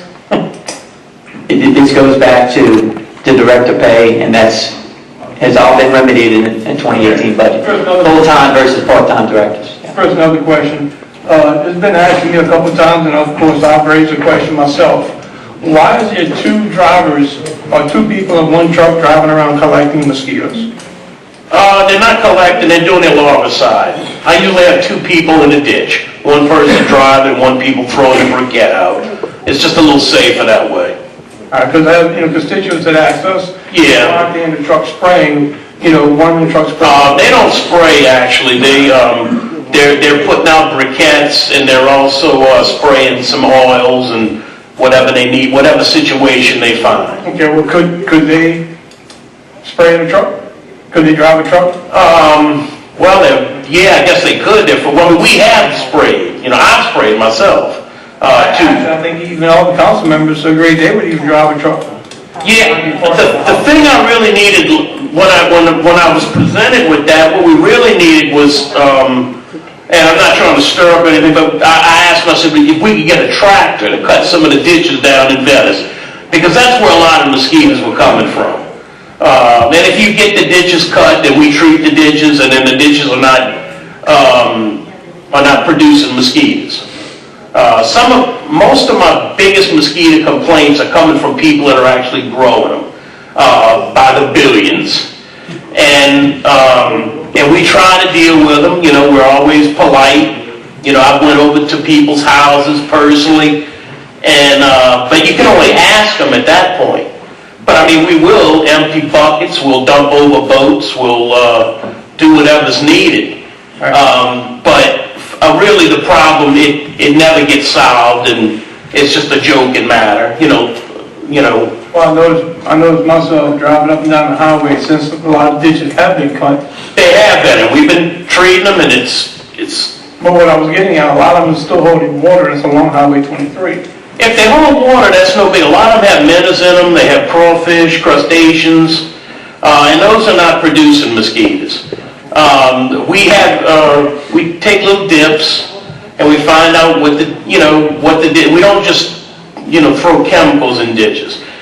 We make sure there's no life present, because if there's life in there of any kind, they're usually eating the larva.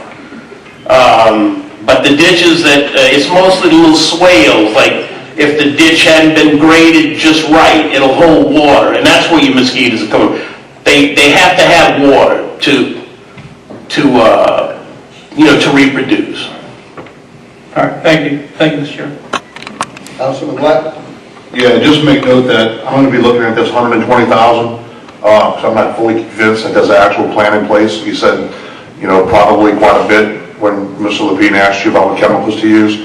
That doesn't give me a level of comfort that the issues will be resolved.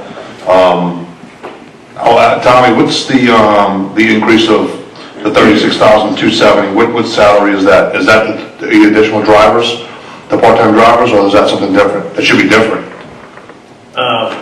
Is that a new position? No, well, part of it is going to be, it's part-time drivers. There was an increase from 2017 of $36,270. Yeah, I'm looking at it. We can put in more drivers. And that includes group health insurance, so my assumption would be that it's not part-time drivers, it's an additional employee that you added in?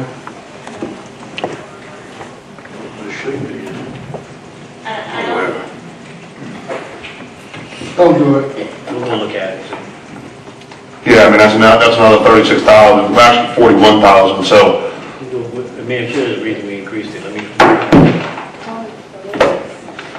Is that because of the 3%? Can't be that much. No, I don't think so either, but, No, can't be that much. yeah, just figure it out for us, and, We'll look at it. yeah, I agree with some of the assessments, or questions that were made to get a better assessment on the use of the plane or the aircraft, because it increased by 20,000.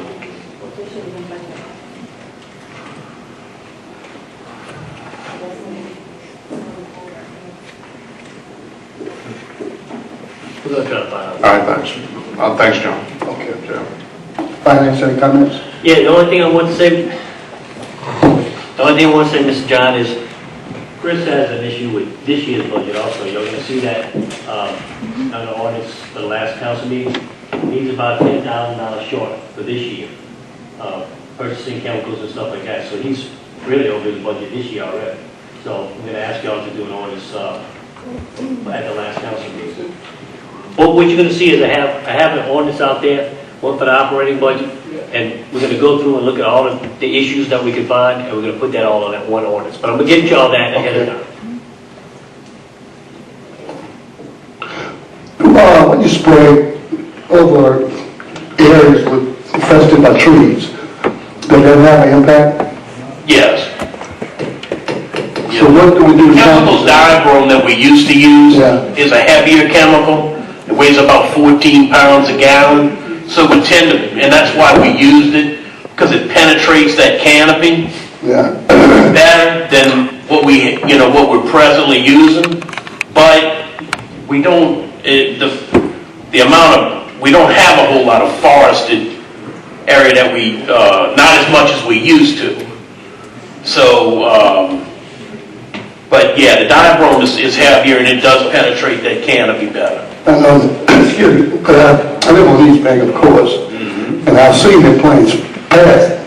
I've seen a lot of stuff fall on the trees that doesn't hit the ground in my area. And I understand that, but you can't do nothing about it, I understand that. If it's not penetrating, it will not get what's underneath. Yeah, those areas where you need the trucks. Do a better job because they can pass around, you know? It's not really, it's not one is better than the other, it's a conjunction of using both of them. So, I just hate to see us waste time in certain areas, a lot of trees that don't really have a good impact. The diabrome, it penetrates. I mean, places like St. Tammany, they deal with acres and acres of forested land. And that's what they use, and that's what most people use. And that's what we use. Well, I don't know if people live in St. Tammany with all the trees that I live, the mosquitoes be tearing me up, they'll be burning. Where at? That's what they'll be burning, when they hit you. Yeah. That never used to happen before. So I don't know if the chemicals create that or what? It's, no, it's just... Tolerance, don't they build up tolerance? We, like I said, tests have shown that they haven't built up a resistance to the chemicals that we use. That was 2 years ago. We had a new breed. I mean, we could, we may have to, that's why good practice is you want to rotate chemicals. I appreciate that. I think y'all do a great job at it, but just, those are things that I observed. You know, when I see the plane and all that, then don't let the wind blow over that. It really takes it out because it's not as accurate. Well, now with the plane, we do have an Ames program that we purchased several years ago, and it is, it's very active on getting things on the pilot offsets according to this Ames probe, and it's pretty accurate. It's the best out there. All right. Thank you. All right. Thanks. Appreciate it. Next page. Congratulations to Mrs. Black. I'm sorry. You got the answer? You have the answer for Councilman Black? Let him have it. When we did the manpower adjustment ordinance a few meetings ago, we took out the vacancy money out of mosquito control of over 38,000. So what you're showing is an increase, is putting them all back to full salary for 2018. We have those 4 vacant mosquito control drivers, so we removed the funding for the first 8 months or so. That wasn't expense. So that's why it was like an increase, but it didn't make it, they weren't never filled. So now to put them back to full salary for 2018, you're going to show the increase of 30-something thousand. Right. So, Okay. I have a request from Councilman H. Coleman that we still till 9. Everybody agree? Everybody? Just want to know before we continue. Because it's right at 5 o'clock. And our timeline is, the agenda is 5. So, if there are no objections, you want to do one more? Okay, till 5 we get 5? I mean, we can start at the beginning now. All right. Go back to, Getting a bunch of dirty looks. Go ahead.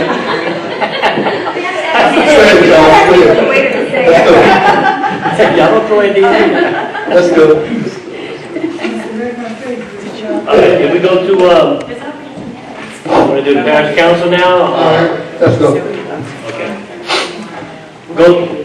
This one, we need to really go to the white pages. White page? Yeah, so go to the white pages, first page, and the reason is because each one of y'all districts is a division. So if we look at it on the department summary,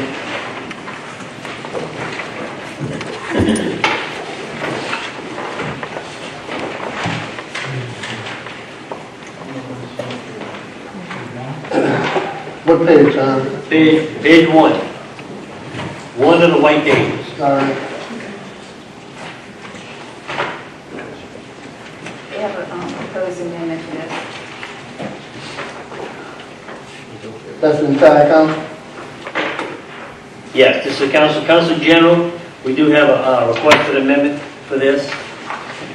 2,500 in special promotion and 50,000 in professional services.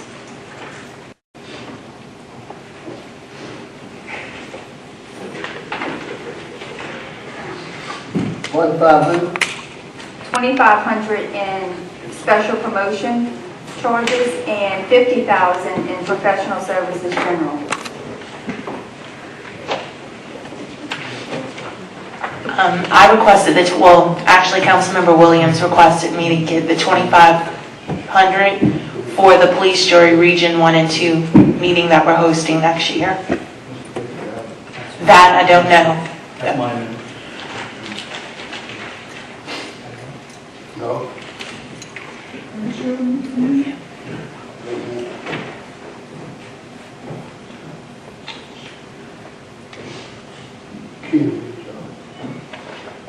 All right. The request for 50,000 is for legal services for Danny Garrett for 2018.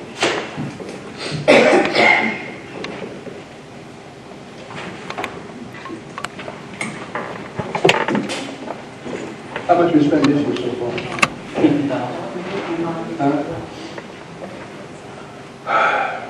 50,850. You spent 50 this year? And the money was through. At the rate we're going, we'll be asking for more. That's my point.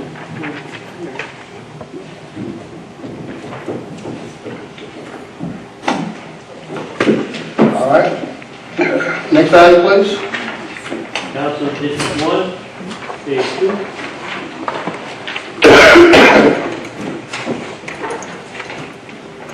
Any questions? Next please, next two. District 2? Council District 2. Yeah, I got a question on this one. Couple of questions. Any comments on question on District 2? Next one, please. Page 4, District 3. Any question? Does anybody have any question on any council district, from 6 through 9, 1 through 9? Any questions on any one of those? Team, do I have any questions? All right, what's next?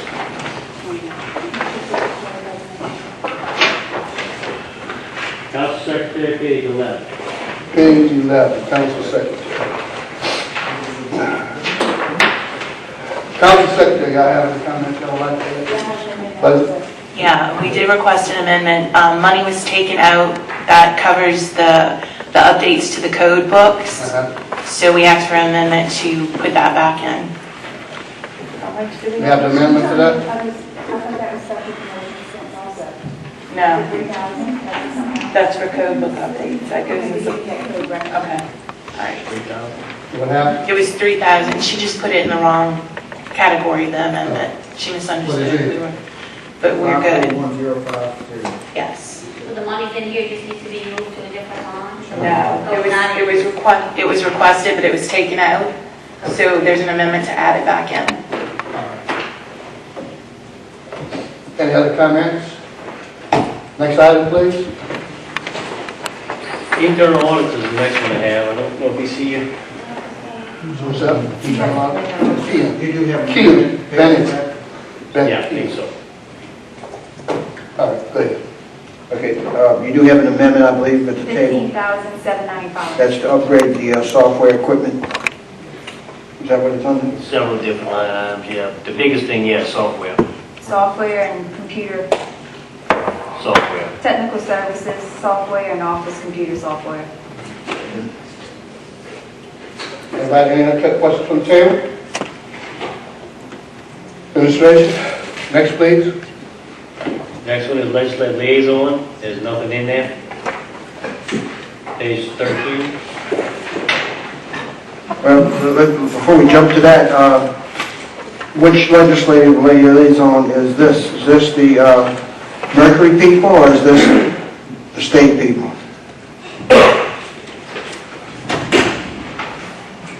I'd have to look that up. I mean, what they, In other words, Mercury is not budgeted this year, into this budget. there's no expenses for 17, no budget for 17, so. Right, but have y'all signed a contract with Mercury?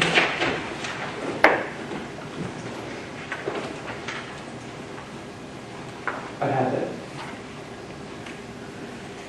I'll get back to you on that. Yes. Yeah.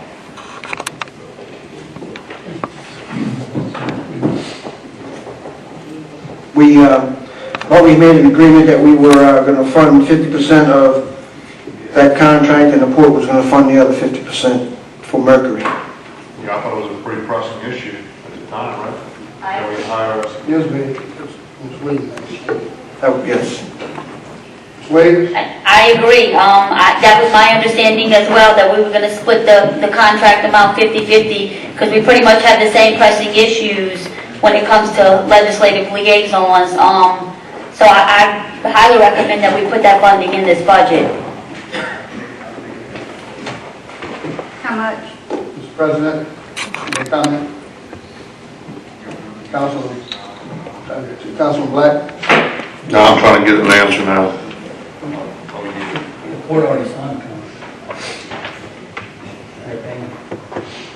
They're paying their half. That's Q&A, so I can move Q&A.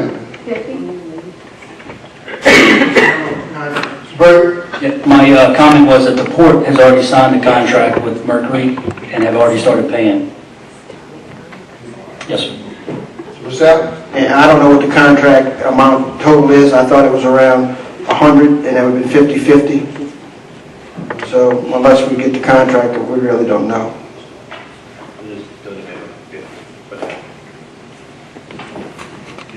Councilman Black? Have a comment, Councilman Black? Yes, I just confirmed the port did, as Mr. Byrd said. So, I mean, this is the thing. I don't know, I see Shane and Peter talking a little bit over there. I mean, this was something that was really pressing at the time. We were hammered a lot on hiring a lobbyist, and we did, and our contract was not even signed from the parish after we authorized it. So, the port did. I'm just, and it's not even budgeted. I mean, do we not need it on the parish side? If so, I think the port will continue with the 50,000.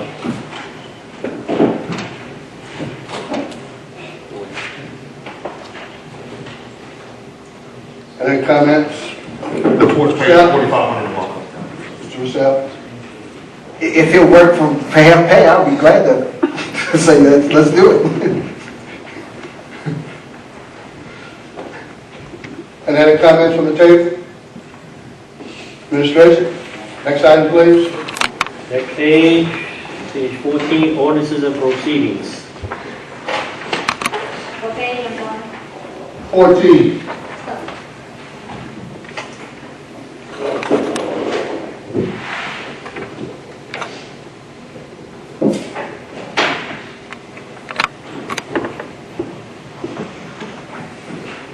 Any comments?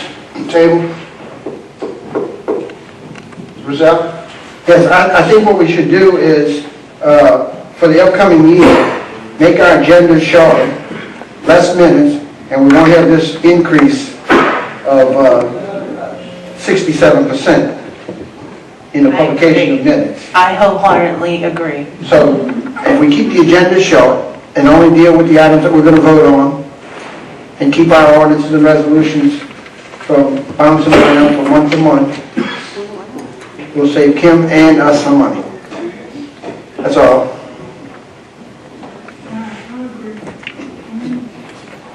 Any other comments, Ms. Sullivan? Yes, I agree with Mr. Russo, because all it does is make us look inefficient.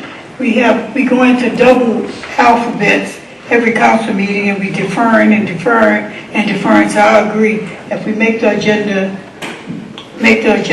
shorter, it'll at least make us look more efficient. Any other comments? Meeting